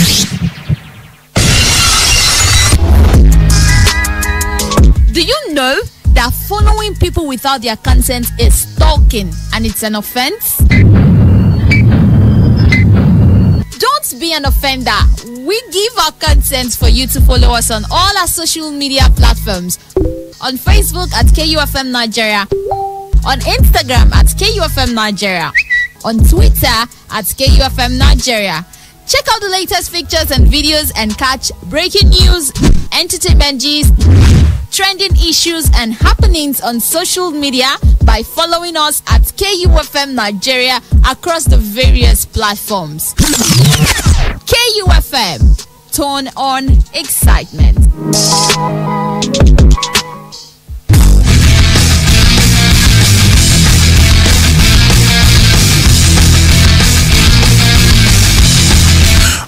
Welcome back to Saturday Sports Fiesta. It is live on 92.7 KFM at Benin City. Before I start taking your calls, let's just quickly go through what's happening in the live games happening right now across the top leagues in Europe. Right now it is Newcastle United 1, West Bromwich Albion 1 in the English Premier League. And then we go over to the Spanish La Liga. Valencia and Athletic Bilbao played out a 2-2 draw. That game has ended. Getafe right now taking on Sevilla. That match is goalless. Later it will be Huesca versus Deportivo Alaves. And then Real Madrid will be taking on Atletico in the Madrid derby. That will be at 9 p.m. In the German Bundesliga, it has ended. This is a shocking result. Borussia Dortmund spanked 5-1 at home by VfB Stuttgart. And Borussia Mönchengladbach played out a 1-1 draw with Hertha Berlin. Freiburg, they defeated Arminia Bielefeld 2-0. And then right now it is Mainz 05 playing against FC Cologne. Cologne are 1-0 up. They are in added time. Then RB Leipzig, they beat Werder Bremen 2-0. Later we'll have Union Berlin versus Bayern Munich. In the Italian Serie A, this one is done. Crotone beat Spezia 4-1. And later Torino will play against Udinese, while Lazio will take on Hellas Verona. And in the French Ligue 1, Marseille 2, Monaco 0. That match is in the 26th minute. Then Lens will be playing against Montpellier later. Okay, so these are the matches that are on right now in the top 5 leagues. Okay, guys, time for you to join us on the show. Call us on 070-6263-9275 or 090-3939-4427. You can also reach us on 081-2178-9154. Hello? Brian, good evening. Danjuma, welcome. Brian, good evening. Good evening, Danjuma. For the FIFA World Cup, Cristiano Ronaldo and Messi, they no say na Robert Lewandowski na win. So if Robert Lewandowski win na Messi and Ronaldo because I know say they do well last season, but Messi not too much do well for na quarter final. Okay. 8-2. Okay. Messi no win anything, but Ronaldo win this. But I don't wish Robert Lewandowski the best. Okay. For Ghana and Agricook, when they just play drum, when Nigeria come out, because when they want to get those from what are they even see from the road cargo, now they want to do. From the result where I received so far, Cote d'Ivoire even the lead 1-0. Now good. We will play me and use and I do it. All right. Hello. Good evening, sir. Good evening and welcome. Dan Chelsea. Yeah, great to have you, Dan Chelsea. Okay, I'm Dan Maestro. Good evening. Good evening, brother. I think as for Ghana and Ivory Coast, I don't know. At least I pray that the result will come out in a way that Nigeria will qualify. Cote d'Ivoire is leading right now, 1-0. So if it ends like this, then Nigeria is out. Nigeria needs Ghana to win 2-0. They should go back. If they don't qualify, they should go back and continue their dream. So whether they never come. And as for Manchester and the two Manchester clubs, I seen a very tough match there. But anybody that wins, I think is the best for them. And as for Chelsea, at 9 p.m., I think it's a very tough match for us. But I see Chelsea coming victorious in that match, so that at least we'll guarantee our top place. I'm a very good coach and kind of one for item. I'm in a hurry observing. Thank you. All right, thank you. Hello. Yeah, welcome. Welcome. Yeah, good evening. Good evening, Madrid. Lines is very fantastic analysis. And I want to quickly ask, the weapon that has been the subject of discourse about this mission, is it the weapon that played alongside Samuel? Yeah, they are Pierre Webo, yeah. Okay, they call him Chile Rebel something. I can recall he partnered with Samuel on the 2006 Asian Cup. So, the Cantona ambitions, I don't know, can we really say they were contemporaries? Because in that team that played before the USA 94, they also had the Genoa. Yeah. Deschamps was not in that team. The team that failed to qualify for USA 94. Yeah, but he was Cantona and Deschamps were part of that team after they failed to qualify for USA 94. Because the one that Deschamps was part of started from Euro 2006. No, 96. Euro 96. Yes, 96. Yes, yeah. Euro 96. Yeah, Zidane was also part of that squad. That was where Zidane started from. Yes. But what I'm saying is, I don't know, for me, Cantona is a bigger player. That's my feeling. Than Deschamps, yes. In terms of football now, I'm talking about football play. I'm not talking about Lawrence and Ron. Cantona is a bigger player. Somebody won the Euros as the captain, won the World Cup as the captain. You want to compare him to somebody who did not even go to the World Cup? That brand, you understand the point I'm making. I know. What I'm trying to say is that as a player, I don't really, in my opinion, Cantona did not even win the Cantona did not win the Champions League. Deschamps did. Yes, but he was a fantastic player for Manchester United. He still celebrated up to this minute. And I think they don't celebrate Deschamps. The Deschamps is anyway. The issue that involved Benzema, I think that matter should have been forgotten before. I don't know why that matter is still moving. The Karim Benzema, even when that change to me, can still walk into that thing without any. I don't know what the problem. I think the whole thing is based on that some racial consent. If you ask me, because this matter has been on since 2016 because he's South African. When he was a full-blooded Frenchman who was born in fact something they were treating like that. Unfortunately, you cannot go back to your team where you come from the moment you have played a particular team. That's the reason why the man is suffering. Thank you very much. I appreciate it. Thank you. Hello. Hello, good evening. Welcome. Yeah, Peter from Benin. Okay. Yeah, I love what you are doing. Keep it up. Is Francis there? No, he's not here. Okay, I wanted to sympathize with him. On Monday morning, he said something that touched me concerning the death of our sister, the Apostle Eunice Asagede. So I sympathize with him. So if he comes back, maybe tomorrow I will call him on Monday.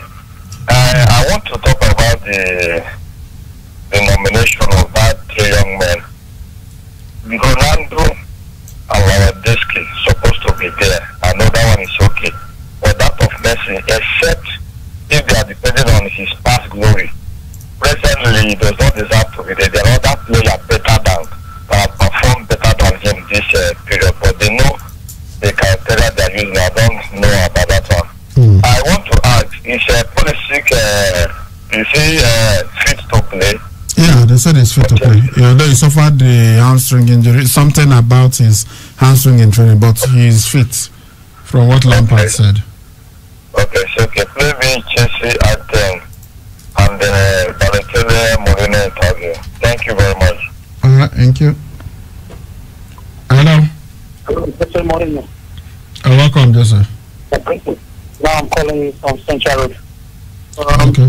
First of all, I wish Anthony Joshua good luck. Mm. A very tight one.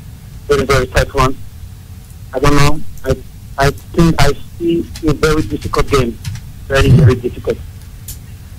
Maybe a draw. Maybe he might win with the slightest margin, but it's going to be very difficult for that guy once those bets that Anthony Joshua is parading. First, when I heard Mourinho, when he received the manager's award for the month of November, he said the award is not manager's award, it's a team award. Talk about the physical team, the backroom staff, the players, even the cleaners, everybody. So he's the number one, I can see. He has been a special one, the only one. Now he's the number one. Now he's the experienced one. So whenever Mourinho has a United backroom staff, he has always done wonders. It was the same in Inter. When he came first time in Chelsea, it was the same. Madrid at the beginning, it was so. So I think Tottenham is going to give the big teams a run for their money this time around in the Premiership. So congratulations to Mourinho. Also, I want to talk about Messi in the shortlist for the final three. He is not supposed to be there. Maybe for the marketing, I understand. But for the honest, Neymar is supposed to be there because he led PSG to win a domestic treble and he led them to their first ever Champions League final. So I know Roberto Lewandowski will win, Neymar. But Neymar deserves to be there. That's it. Messi, I don't know why. How did he find himself there? What is going on? So I think if I'm Neymar, I would say cheated for me. So I don't like Neymar. I'm not his fan, but the truth has to be told. So like you said, I join you, Brian. If Lewandowski doesn't win, then it's maybe it's chess game or something. Or something will be very wrong. I want to ask you a question, Ibrahim, please. Why is it that I was having an argument with a friend of mine? North Africans, they are very, very good in beating African teams, especially West Africans and so on. But when they get to the world stage, especially at the World Cup, they are like chickens before countries like Spain, Italy, Brazil, and so on and so forth. But when you see Ghana, Nigeria, Ethiopia, they are like giants. Why?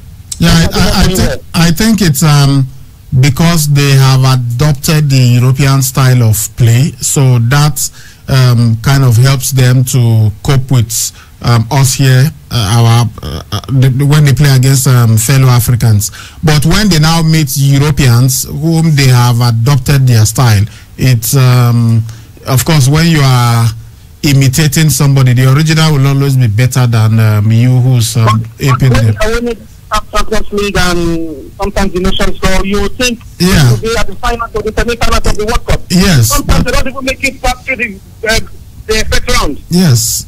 When did they always bow before your so-called original? So they are fake, right?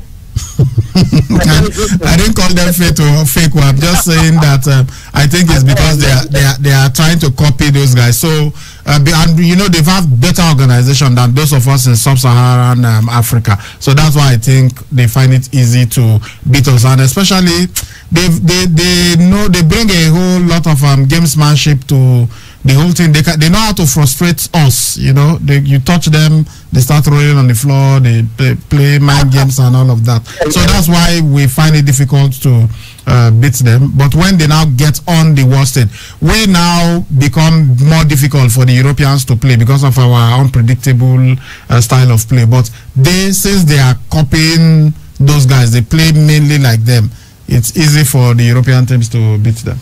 Please, lastly, let's tell the Nigerian team at the WAFU competition to use the bus from Ghana. There is a bus that takes people from Ghana to Nigeria. Because with the team I'm seeing right now, they are ready to die. Please play me the comparison of Kennedy, Kanu, and Mikel. Okay, no problem. Thank you very much. All right, okay. Sorry. Hello. Hello. Good evening. This Attorney Joshua fight. Can you please tell us your name? Okay, Afima. Okay, where are you calling from? I'm calling from Delta State, Moscow. Okay. Go on. The Attorney Joshua fight is coming up. It's today around 11 p.m. in Nigeria. Okay. It's 10 p.m. GMT, so it should be around 11 p.m. in Nigeria. Okay, all right. Thank you so much. All right. Hello? Hello? Hello, good evening. Good evening and welcome. Yeah, please come from Ottawa. Okay. Yeah, I want to talk about age grade football in Nigeria. Yeah, I think NFL, they usually have to do something about it. We used to be the best when it comes to age grade competition, but nowadays we hardly qualify for a competition. Looking at the under 20 qualification they are playing now, I was listening to the media officer of the under 20 team. Was saying things like the boys played where they had chances, but they were not able to utilize these chances. This is not what we want to hear. They played well and all that. This is not the kind of talk we want to hear. You understand? We want them to deliver for us. That's just it. So we cannot rely on what is it called now? Ghana to like you said, Cote d'Ivoire already beat Ghana already. Yeah. So we should not be. We should go past that stage of handling calculators to begin to punch and see how we qualify. We should go above this stage. And the second, I was talking about Pogba and Manchester United. See, the truth is, I think Manchester United as a club should be tired of Pogba. You understand? What is agent going about making noise that Pogba wants to leave? If you actually consider the money with which Pogba was signed, he has not actually given his best to Manchester United. Manchester United as a club should be the one coming out to say, Pogba, we are tired of you, not the other way around. That's our contribution. Thank you. Okay. Okay. 070-6263-9075 090-3939-4427 Hello. Yeah, hello guys, by my call back. For the issue of who wins the World Footballer of the Year, I don't expect anything different. A lot of us that is saying that Lewandowski is the most qualified, but if he doesn't win it, I will not be surprised. Because I have seen in the past somebody who is not even qualified to win. The world sees a potential winner, but FIFA will see a different winner. So I will not be surprised if he doesn't win. And like Jose Mourinho said, Neymar is supposed to be in that short period, the last three. When I supposed to be, I was shocked. But I was also shocked because FIFA, they have their own candidates. And it has been playing out over the years. Even the last World Footballer of the Year, there were a lot of questions about it. But you can't question FIFA. They are alpha and omega of football. So if I don't get a win, I will not be surprised. And that's the area where the issue of the FIFA ranking. I think Nigeria did not do well in 2029. Reflected immediately. But the occasions when we have done well, they don't reflect. They have to tell us that they have to do some minor, they do calculation left and right. I don't know if they do the calculation. This one now, when we do well, it's reflecting very well. So I don't really care. We don't, anybody wants to do it, let them do it the way they prefer. Thank you very much. Hello. Good evening, sir. Good evening and welcome. Okay, good evening, sir. Yeah, Barcelona, good evening. Yeah, this is Barcelona. Please, I was very, very, very angry and mad at any person that will complain when Cristiano Ronaldo wins this current FIFA best player. Make anybody complain when Ronaldo wins Ronaldo. Thank you. Well, for me, it's Lewandowski. Hello. Hello, Graham. Good evening. Good evening. Welcome. Allow me to special advisor to the government of Kalmar Town. Okay, welcome. Go on. About Graham. Hello. We didn't hear you. Waiting What is the criteria when the CAF use nominating African best player of the year? What's in the criteria we're waiting? The CAF use to give best African player of the year. Now, this thing, the way you play for the season now, your contribution to your club and your country. Why I ask this thing because I remember some years back. Yes. When Egypt win Nations Cup, and one of the players for that national team was part of the only long time when we have Champions League. Why is it that the only contender? Oh, okay. Sorry.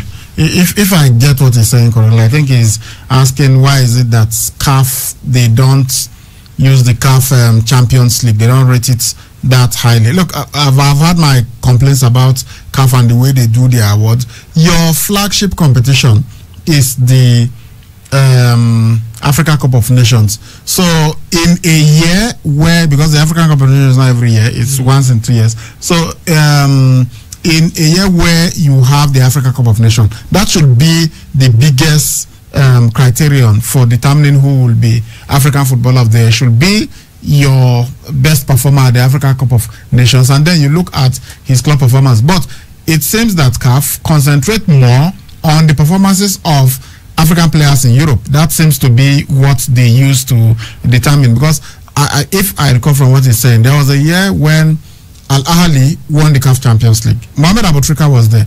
That same year, they won the Nations Cup, and he was instrumental to them winning it. He was the best player at the Africa Cup of Nations in 2008, and then in 2006 he was injured in 2010, so he didn't go there. So I thought that Aboutrika should have won, but I think they gave it to Samuel Eto'o that year, and then they now say the best player in Africa, and then they gave that one to Mohamed Aboutrika, and I was like, no, Mohamed Aboutrika should have been the African Footballer of the Year that year. And even in 2013, when Mikel Obi did so well, won the Africa Cup of Nations with Nigeria, won the Europa League with Chelsea, they still gave it to Yaya Toure, you know, and that's likely because of Manchester United won the English Premier, Manchester City won the English Premier League.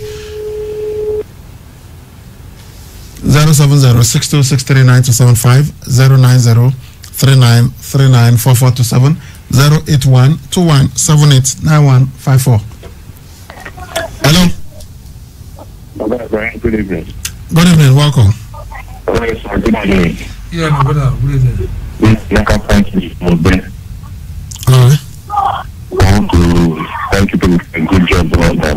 Actually, I want to make a request for FC Faraba and FC Faraba and which one? FC Faraba and Enyimba. And Enyimba, okay, no problem. Thank you very much. You guys are doing a good job. Thank you, we appreciate it. Okay, you can also send us a text message to 081-851-00884. Hello. Hello, good evening. Good evening. Son of Man. Son of Man, okay. I don't know why people always put it as Messi, not going to be in the final list. In fact, both Messi and Ronaldo, both of them is not the value. I'm a son of Messi. Everybody knows that. Both of them are not the value. If I are putting out only Messi, that is not Messi. But you know the good good, he says, on level never need the good Italy, although in the international league. And Messi got a semi-final, the Champions League, and that is not get there. So not only Messi has not deserved to be the international league, and that's not bad also. But I hope they give it to Adoki. They release it that. And I want to talk about the legacy we are talking about. So that the first official, I will not blame him. I wish that guy was trying to describe was the white man and not the black. Maybe we would have said the white man then. So we will not blame the guy for saying the black man. No. If there were all white people, he would have looked for the person's name to describe him. So he was wrong to have said the black guy. It was wrong. Let's not justify it. If because it's none of the guy. He should have known. It was his job to know the name. It was his job. And even if you do not know the name, there are other things you could have used apart from the person's color. Just because of the race, that's what they are accusing you. Yes, but that's the thing now. You should know that racism is a problem, so you should not have used it. I want to ask, is Ato Party back from injury? Who? Ato Party of Barcelona. Okay, as Fati. No. The injury is long term, I think. Yeah. It's not. I'm not sure. I'm not aware that he's back. Okay. Thank you. All right. Hello. Yeah, my child. How you doing? Yeah, welcome, Mr. Available. Yeah, good evening. Are you alone there? Where's the ghost of Francis? Good evening, sir. I'm here. Ghost, how you doing? I'm fine, sir.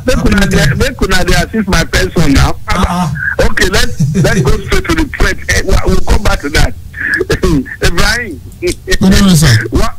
Yes, our first question. What happened in the Madan? I know I wasn't available. I was in Silo and just coming. That's question number one. And then question number two, sir. I'm hearing whether Fly Eagle did not qualify. They lost their second match against Ghana, drew the first one against Cote d'Ivoire. So now Cote d'Ivoire is playing against Ghana. We need Ghana to win 2-0, but Cote d'Ivoire is actually winning 1-0. So if that match ends that way, Flying Eagles will not qualify for the semi-final. We don't have any game left again. No, it's 3 in a group. So we did not win. We are not going to watch Flying Eagles. Flying Eagles have been giving us all the accolades. Well, it's okay. There is the will of God. Let us take it like that. Next time. There's always next time. Yeah, let's take it that way. I know they didn't prepare well, maybe COVID or whatever. They didn't look. Now only Nigeria COVID did. The other countries didn't have COVID. We just did not have a good team. What excuse would they give us now?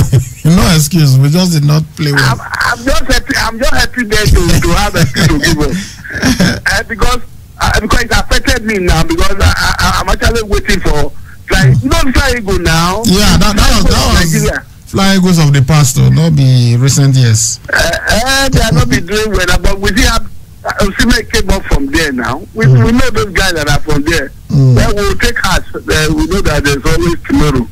Well, this matter, let's see how you can give us the result. I've given the rundown of the results already. Okay, who is holding the belt now? Sasha Banks is still holding the belt for the women, and Roman Reigns is holding the belt for the men. Sasha Banks beat the opponent again. That woman is up for something. Well, thank you guys. I love the program. God bless you. All right, sir. God bless you. Okay.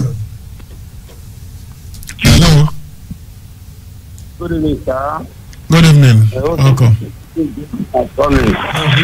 evening. Well done, bros. This racist matter about the guy that described the other guy as a black guy.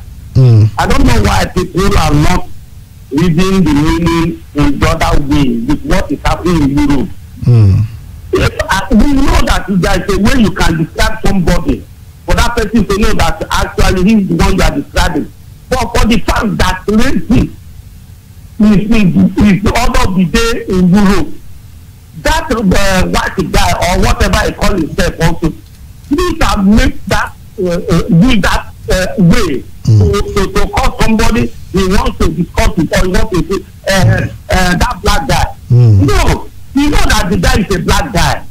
It's not by saying it with his mouth that the people know that he's a black guy.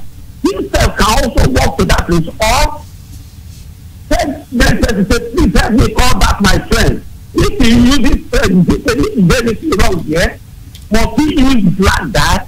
That is why them Baba, who also know what they are trying to do, because some of them are hiding under some canopy to say whatever they want to say, because they know that if he come out on the other way, people maybe love will hold him. That is why he decided to use himself like in this way. So inside him, psychologically, he is doing racist. For me, because in Nigeria here, there are some places you will go. So let me use husband and wife. If husband and wife are quarreling, these are the people that call themselves honey. That is honey. So every time they quarrel, we see either the man or we call the woman her name. Yes. Or the man we call the woman, the man her name is praise. The woman will say, Daddy, has it come to that you are not calling me by my name, no honey? Don't call that. Because they are angry, there's something there.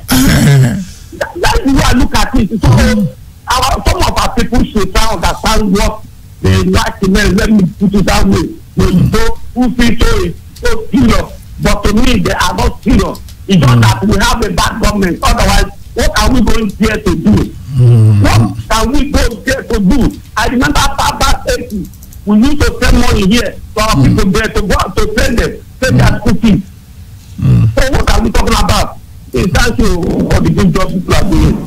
Thank you. Hello. Hello, good evening. Good evening, welcome.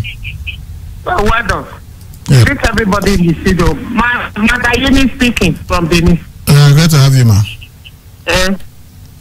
Thank you for the good work you people are doing. We appreciate it. Thank you. I want to speak about Nigeria football. It's raining over here now. Maybe the weather it's raining here in our area. Yes, that's why the line is not clear. All right. About the Waffle Cup that we are talking about. Yes. We're supposed to be doing well. In the 90s, when the under-17, under-20 come from 4 goes down or 4-1 or something, 4-0. we all dancing, celebrating. We were rejoicing. It appears maybe we have even won the World Cup. Well, how do we now go back? We have gone backward. Exactly. In under-20, in under-20, under-17, we cannot qualify. Even in West Africa, it's a problem. I mean, it's a car. They should not be playing football, playing with our sport. It makes us happy. A lot are going on in this country now. In my street yesterday, our robber wanted to come and operate in the afternoon, daylight, follow somebody down. But since morning now, since you people are being from 3:30, start listening to you, you forget about all the problems. That's what is happening in Nigeria. It makes us happy. I think a cabal who have taken over the sport in Nigeria, we should beg them. We are begging them. We Nigerians are begging them. We mothers are begging them. They should remove their hands from football if they don't know what is football. They should put the right people. We cannot play politics with our football. We cannot continue like this. We cannot continue like this. We have to go back to the grassroots. Even in a state here, in secondary school, we can get people that we even win under 17, exactly, under 20. I've said it. But we are going backwards. But the rest people are going front and front like South Africa and the rest. I still thank the women, especially the Falcons, even the new coach that they are going to bring from nowhere. Now if they think it's a Messiah, it's not going to be a Messiah, it's going to be a flop. We thank God Aziza Oshoala is doing well. She even scored a hat-trick, and right now I don't think there is any other person that can be named African Footballer of the Year. She's really representing us well. Okay. We just hope for the best. But we are begging them because you are the journalists that will speak for the people, and we also will speak for ourselves if they are hearing us. If it is a cabal, a coach who is a failure, he will come again. He will come again. He will come again. I don't know whether it's a cause, but if it's a cause, we are praying that black cause that God should remove this in Jesus' name. Amen. As I normally told you, I support Chelsea. I wish Chelsea the best of luck today. All right. So thank you. Thank you very much. Thank you. We appreciate it. Okay, so that is the situation. We hope that things will improve with Nigerian football. Honestly, it's been horrible. You can't qualify for the CHAN. You can't qualify for both the men and the women's Olympic games.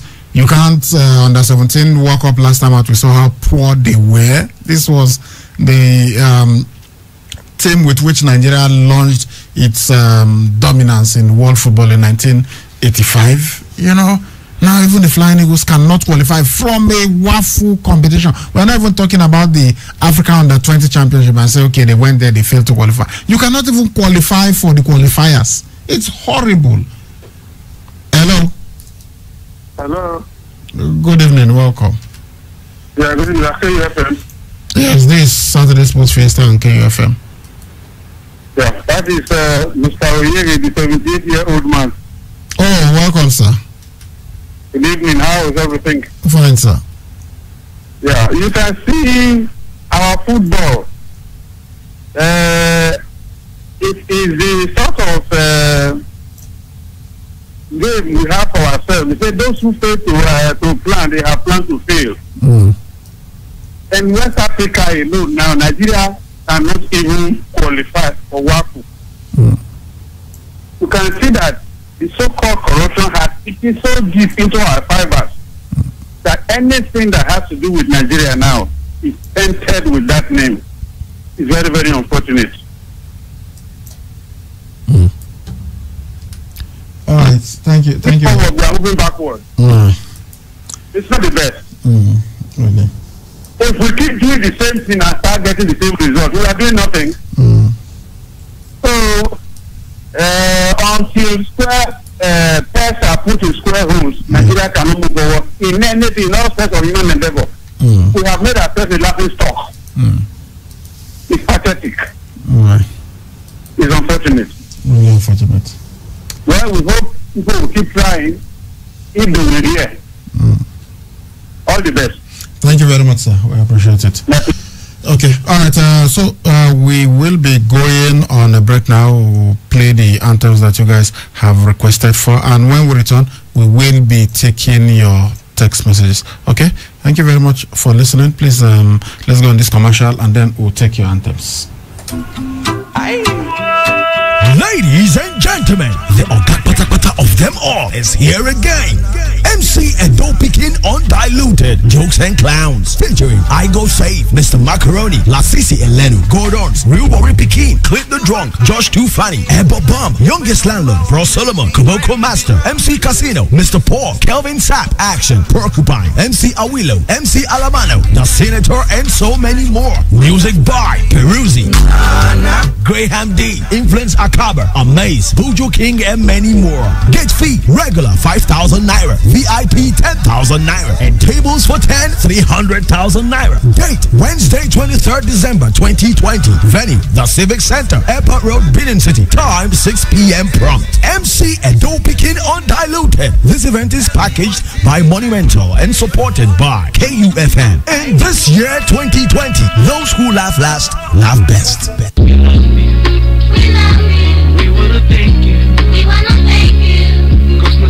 Supposed to be. Can you imagine what the life could be without you?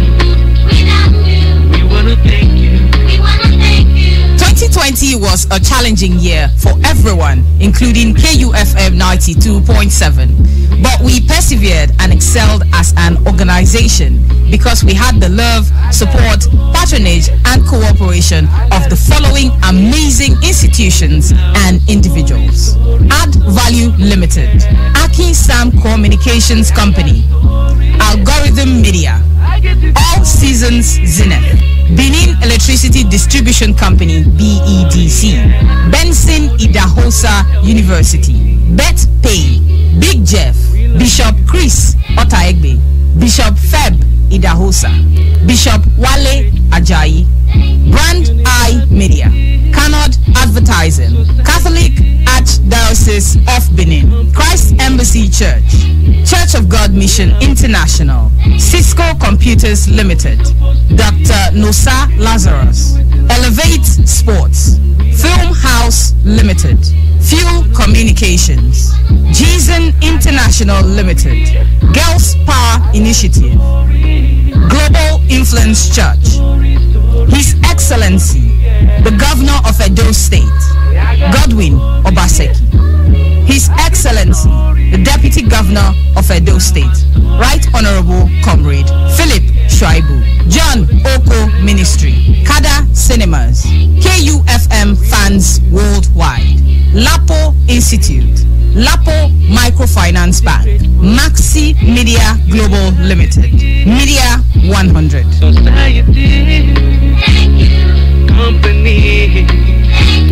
Media Rich OMD, Mr. Joseph Ogedegbe, NASFAT, National Council of Muslim Youth Organizations, Nakumyo, New Covenant Bible Church, Nitro 121 Media, Octave Media, Osa Herbal Care Ventures, Owofu Worldwide, Peacock Media, PhD Nigeria Limited, Phil Hallmark Supermarkets, Plus System Resources, Prince Johnson Agogo, RL Royal Productions, Salesians of Don Bosco, Nigeria, Smide Communication Limited, the Edo State Government, the good people of Edo State, the Grail Movement, the Independent National Electoral Commission, INEC, the International Organization for Migration, IOM, the Musical Copyright Society of Nigeria, MCSN, the National Broadcasting Commission, NBC, the Okonufwa Foundation, the United Nations High Commissioner for Refugees, UNHCR, Universal Macan Limited, Uyi Technical, Vertical Solar Limited, Williams Patrick Praise, Zabron Inverters, Zakat and Sadaka Foundation. I get the glory. We thank you from the bottom of our hearts for being with us all through the year, and we wish you a Merry Christmas and a Happy New Year. Thank you. We thank you. Thank you. We're grateful. Thank you. Universities. Thank you. Society. Thank you. Company. Thank you. We love you. Guam, the sweet boy Q, is coming for his money. The sequel to the hit 2018 blockbuster, New Money, is finally here. Guam's Money is directed by Sugar Rush's Kaede Kasum and written by Chinaza Onuzo of The Wedding Party 2. In this film, rapper and performer Foul co-stars with Nse Ipe Etim, Michelle Dede, Tony Tones, Williams Uchimba, and Jemima Osunde. Don't miss Guam's Money in cinemas starting December 11th. I don't play with my money. Honey? Yes, dear. I'm tired of the poor power situation. Every time I stock the fridge, I come back to spoiled food. I think it's about time we go solar. How? With Vertical Solar, we can have all our appliances and electronics powered by solar, and they allow us to pay small. We can pay installmentally with as low as 36,000 naira monthly, spread across 12 months. Tell me more. I know you like the idea of paying small. Vertical Solar range of products can power all household devices, including air conditioners and water pumps. What are the benefits of solar power? We are talking uninterrupted power supply, no monthly electricity bill, no more spending on generator, and no more generator noise. I see. But how can I locate Vertical Solar? Head now to 28 Country Home Metal Road off Ajib Junction, Sapler Road, Benin City, or Blossom Mall beside Stop to Shop stores, DBS Road, Asaba. Or you can call them on 0816-170-1105 or 0703-623-4843. You can also send them an email on info@verticalsolar.com.ng. Vertical Solar, your lifetime power partners. If you want make a ginger, give me Hello everyone, your station of choice, KUFM 92.7 is at it again. Because we understand that 2020 has been tough on business, we are slashing our advert rates this festive season. Advertise with us from December 1st to January 2nd and enjoy a whooping 40% discount on all local adverts. Yes, you heard right. 40% discount on our advert rates beginning from the 1st of December 2020 to the 2nd of January 2021, just to wish you a Merry Christmas and a Happy New Year. What are you waiting for? Hurry now and enjoy this amazing offer. Call us today on 0807-401-4147 or 0703-805-0243. You can also visit our business office at Enterprise Foundation Building, number 62, Ihama Road, GRA, Benin City for more information. Terms and conditions apply. KUFM, your business growth partner. We go day nice. If we enter the place, I go day nice.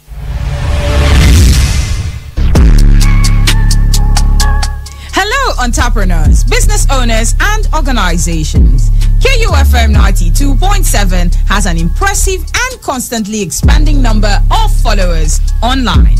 You can now advertise your goods and services on KUFM's social media platforms, Facebook, Instagram, and Twitter. Take advantage of our online presence and reach out to our growing audience at very affordable rates. Call 0703 109 4612 or 0806 530 5657 or 0802 232 7191 or visit our marketing office, top floor, Enterprise Foundation Building, number 62, Ihama Road, GRA, Benin City. KUFM, your business growth partner.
Disparo potente, olfato de gol y es un buen asistente. Se va de uno, se va de dos.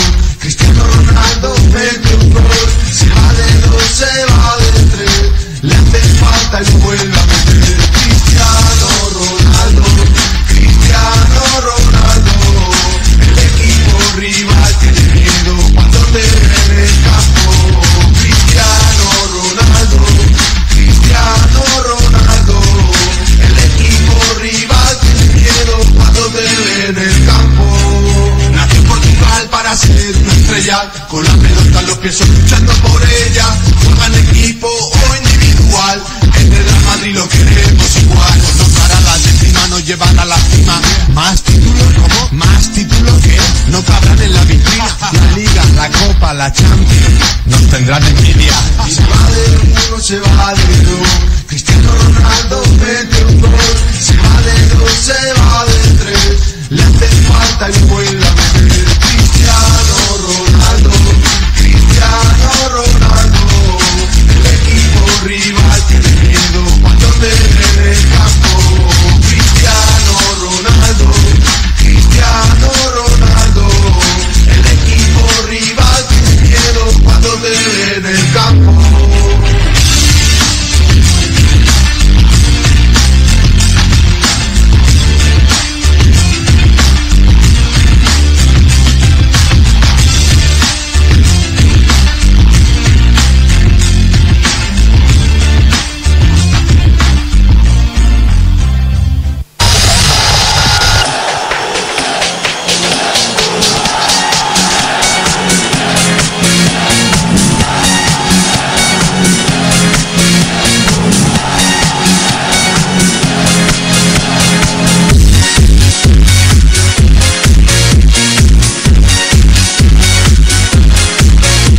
Insurance FC of Insurance FC the great. As it was in the beginning, we are the primer champions. We are the very primer champions. We are Insurance Football Club.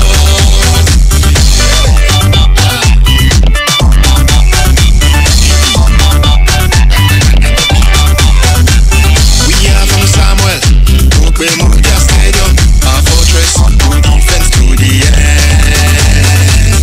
We will stand up in rain or sunshine, while flying our yellow and our green. We are from Okwemudia Stadium, our fortress, good defense to the end. We will stand up in rain or sunshine, while flying our yellow and our green. As in 1972, we keep reigning supreme. As in 1972, we keep reigning supreme. Insurance FC of the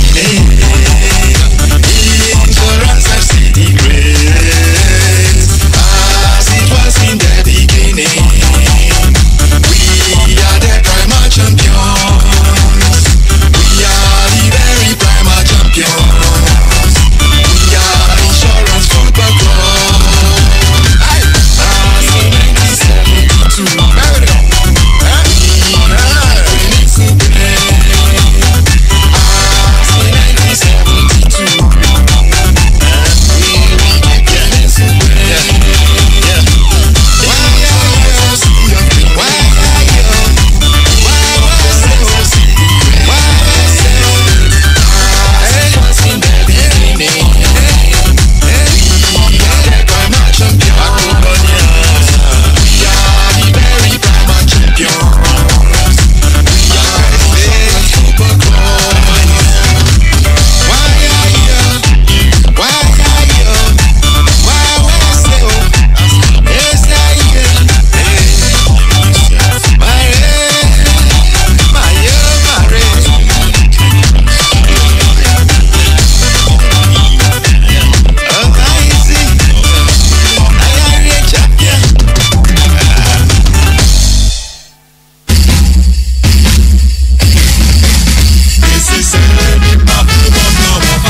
Actually, these are two players that played in different positions. Mikel is still playing. Kanu is retired. Yeah, I don't know how to quantify what's the greatest. You know, if you're talking about laurels, you know, trophies that each player have won, Kanu has won more. He has Olympic medal. I think Kanu, 96. Kanu has been African Footballer of the Year twice. Mikel has not. He has not won the Olympics. If you want to go on that statistics, then I think you have to give it to Kanu. Both of them have won the Champions League. Kanu has played 2 finals. The Champions League. He has won Premier League. He has won Community Shield. Yeah, if you want to go by that, definitely I will give it to Kanu because he has it all. For me, I think Kanu is the greatest, is the GOAT. Whether you call him Kanu, Abina Kunu, you like you call him Kenu, Abina Jugunu. Waiting I never say, him name na Papilo. Waiting I no be say, my guy in the flow. I say the man, I say the man, he enter the field. The man, he carry the ball. I say the man, he carry the ball. He go to the right, he beat number 1. He go to the left, he beat number 2. He come for the middle, he beat number 3. He give on to Olise to West, and West to Yaro, and Yaro to Okocha, Okocha to Finidi, Finidi to Agali, Agali to Papilo, Papilo to Agaowa, Agaowa to the net. Nambo Kobidoro, Nambo Kobidoro.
Problematic player you ever had to deal with? Mario? Yeah. Mario was good fun. I could write a book of 200 pages of my 2 years in interview with Mario, but the book would be not a drama. The book would be a comedy. I remember one in Kazan. We went to Kazan in the Champions League, and in that match I had all my strikers injured. No Milito, no Eto'o. I was really in trouble, and Mario was the only one. Mario gets a yellow card in minute 42, 43. So when I go to the dressing room at halftime, I spend, I would say, 14 minutes. I was spending 14 minutes speaking only for Mario. Mario, I cannot change you. I cannot make a change. I don't have a striker on the bench. Don't touch anybody. Play only with the ball. When we lose the ball, no reaction. If somebody provocates you, no reaction. If the referee makes a mistake, no reaction. Mario, please. Minute 46. No way. Red card. No way. Sorry, I'm just laughing because he got beat up so bad.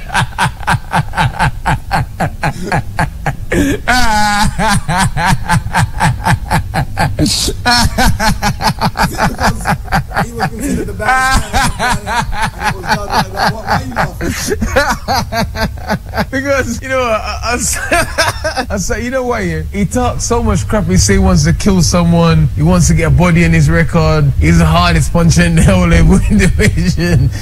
He could have beat Mike Tyson, Muhammad Ali. You could say he could have beat all these guys in their prime. No, he couldn't. He don't have the stuff that them guys had. Them guys had incredible toughness, incredible boxing IQ, good movement, good jab. Al Deontay Wilder had was just a good right hand. And because he's tall and skinny, and a lot of people who fight is well overmatched, he just gets them by surprise when he just he's just funny, man. It's just fun. This guy talks so much crap.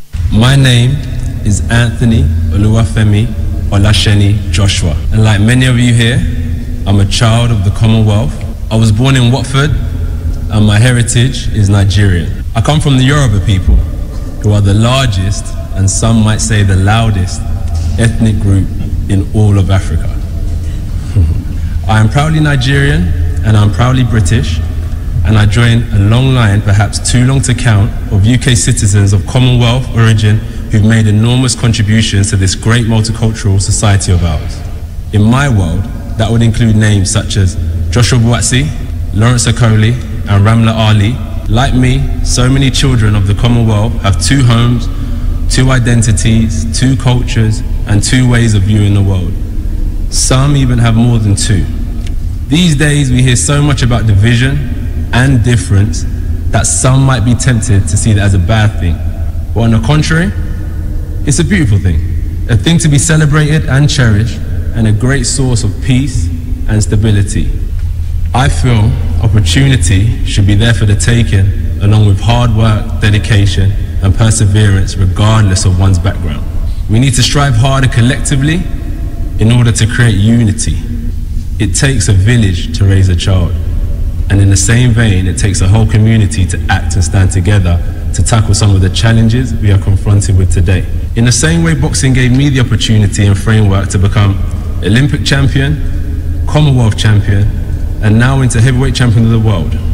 But I ask myself, what does the Commonwealth really mean? The second part of that word is key for me. A united common future could create opportunities for our Commonwealth cousins. So, here's to fish and chips, and a goosey soup and pounded jam, to the UK and Nigeria, and to the children of the Commonwealth. Thank you very much for listening. Well, we hope all the egusi soup and pounded yam that he has eaten would help him today beat the living daylight out of Kubrat Pulev. Yes, Anthony Joshua will be defending his titles against the Bulgarian, and we are wishing him good luck. Somebody who has shown so much love for his country of origin, Nigeria, and we have also embraced him wholeheartedly. All right, welcome. We are on the home straight, and we can tell you that match has started. Manchester United versus Manchester City. This is the Manchester derby. Last season, Manchester United did a double over Manchester City. Sergio Kun Aguero, the manager told us he was going to be involved, Pep Guardiola, but right now I can tell you that he's not part of the game, so he will not be playing. He said it was too early for him to play in such a game. So we are not going to have Sergio Kun Aguero in this encounter. A lot riding on this. If Balogun and Social goes on to win this, then you say, okay, maybe is going to ease some of the pressures that is naturally on every manager for Manchester United, except of course if your name is Sir Alex Ferguson. So that is the situation. Manchester United are taking on Manchester City right now. Welcome back to Saturday Sports Fiesta live on 92.7 KFM Benin City. With me, Sani Ibrahim, and Egosai Gwekan. Sanofi Francis has just joined us just for the last part of the show. So, guys, okay, let's see if we can take just one call, then we'll look at the text messages because we are pressed for time, but that call we're unable to get it. So let's just quickly look at the messages. Francis, you've got to do the honors. Let's quickly look at the messages. Good evening, Sports Gurus. Hope you guys will be playing for Swan tomorrow. Had fun watching all the teams play at the CMD Cup. Hope we finally get a win tomorrow. Arsenal to death from Upper St. Saviour. Okay, this one reads. Okay, trying to get the one. Okay, all right. It's not because the NPFL hasn't resumed. Our teams crashed out. Have we ever done well before? When last did the Nigerian club win a continental title? We are not good enough. Okay, that's from Michael Extreme. Nigerian football is gradually going extinct. No, I don't believe so. Too sad. Neymar is such a joy to watch, such an amazing player. I hope the world is enjoying him. Insurance from Benin. Good evening, sportsmen. Please, what's the scoreline between Zico versus Indeni? Uwasi versus Power Dynamos, and Forest Rangers versus Zanaco. Thanks from Adams. Okay, we'll try and see if we can get those ones for you. Alright. There's a reads. Good evening, guys. Can a club bring in their academy players to a competition that they have not registered them? Play me Henry Anthem. I'm Granny Shaka from Ikobai. I don't think we have Henry Anthem. Yes, you can bring in. Liverpool did, when they had the injury crisis. Those are the academy players registered at the end of the season. Yeah, but he's asking if they are not registered. If maybe there is a competition, you've registered, let's say, 25 players for the English Premier League, and during the course of the season, some players get injured. Can you now bring in academy players to replace them? You can't do that except. They are registered for the registered. Yes, yeah, that's how the only way you can do it. A good sportsman, World Football of the Year, FIFA should give the award to Lewandowski. He deserved the award. Arsenal will win their match to goes to name from Wilfred Upper Sukumba. Okay, difficult to get you, even your SMS. It's network, it's rainy, and these days when it rains in Nigeria, it's always difficult to even get someone. This one reads, good evening, sir. I just want to meet Victor Moses Iblis. Okay, better get ready some. But please play me Arsenal Anthem and FC Fiber Anthem. Endurance from Airport Road. Okay. Done that already. Okay, Brian, have you people gotten the palliative for sport journalists? Please remember me. My name is Osaze, so that I can send my accounts to you. Thank you. Messi's individual start is the reason he's there. Hate him or love him, his star speaks on his behalf. This is an individual award, not a team award. Respect. We're down here. All right. And some other times you hear, this player won everything, so that's why he deserves to win the award. Even if you're talking individual stats, are you saying he's better than every other person, or when you can't get three persons that would make that list without Messi and Ronaldo? Okay, this one reads, I think this issue is being overdragged. The fourth official should apologize, although he made a comment that normally wouldn't cause a fuse even when given the contest, because if I was referred to in that manner, I would not mind.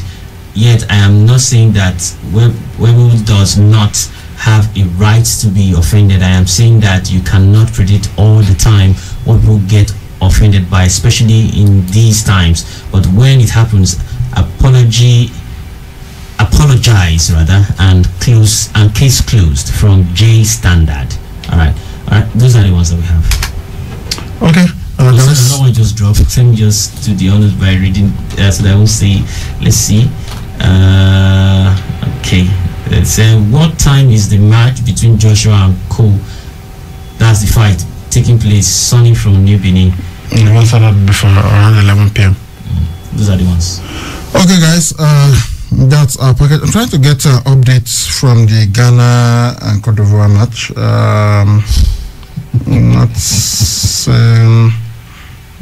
don't think that there's been another goal. The last time we checked, it was Cote d'Ivoire 1, Ghana 0. That's what we saw. I've not seen. Trying to get it, but honestly, right now I can't see any update on that match. So, but we know that we need Ghana to win 2-0, and right now it is not happening. So that is the situation. By Monday, we should have the final result, and we'll let you know what happened, whether the Flying Eagles somehow miraculously still remain in the competition or they crashed out. Alright, guys, thank you very much for being a part of the show all the way from around 3:40 this afternoon to now. So thank you, really appreciate it. We'll see you on Monday on a fresh edition of Sports Fiesta. I am Saliu Ibrahim, the Colony Sports Ibracadabra. Many thanks to Egusa Ibikan, who has been with me all the while. Sanufo Francis just came in, and we'll see you on Monday at 8 a.m. fresh edition of Sports Fiesta. Right, the Manchester Derby is on. Later we'll have the Madrid Derby, and on Monday we'll see who has bragging rights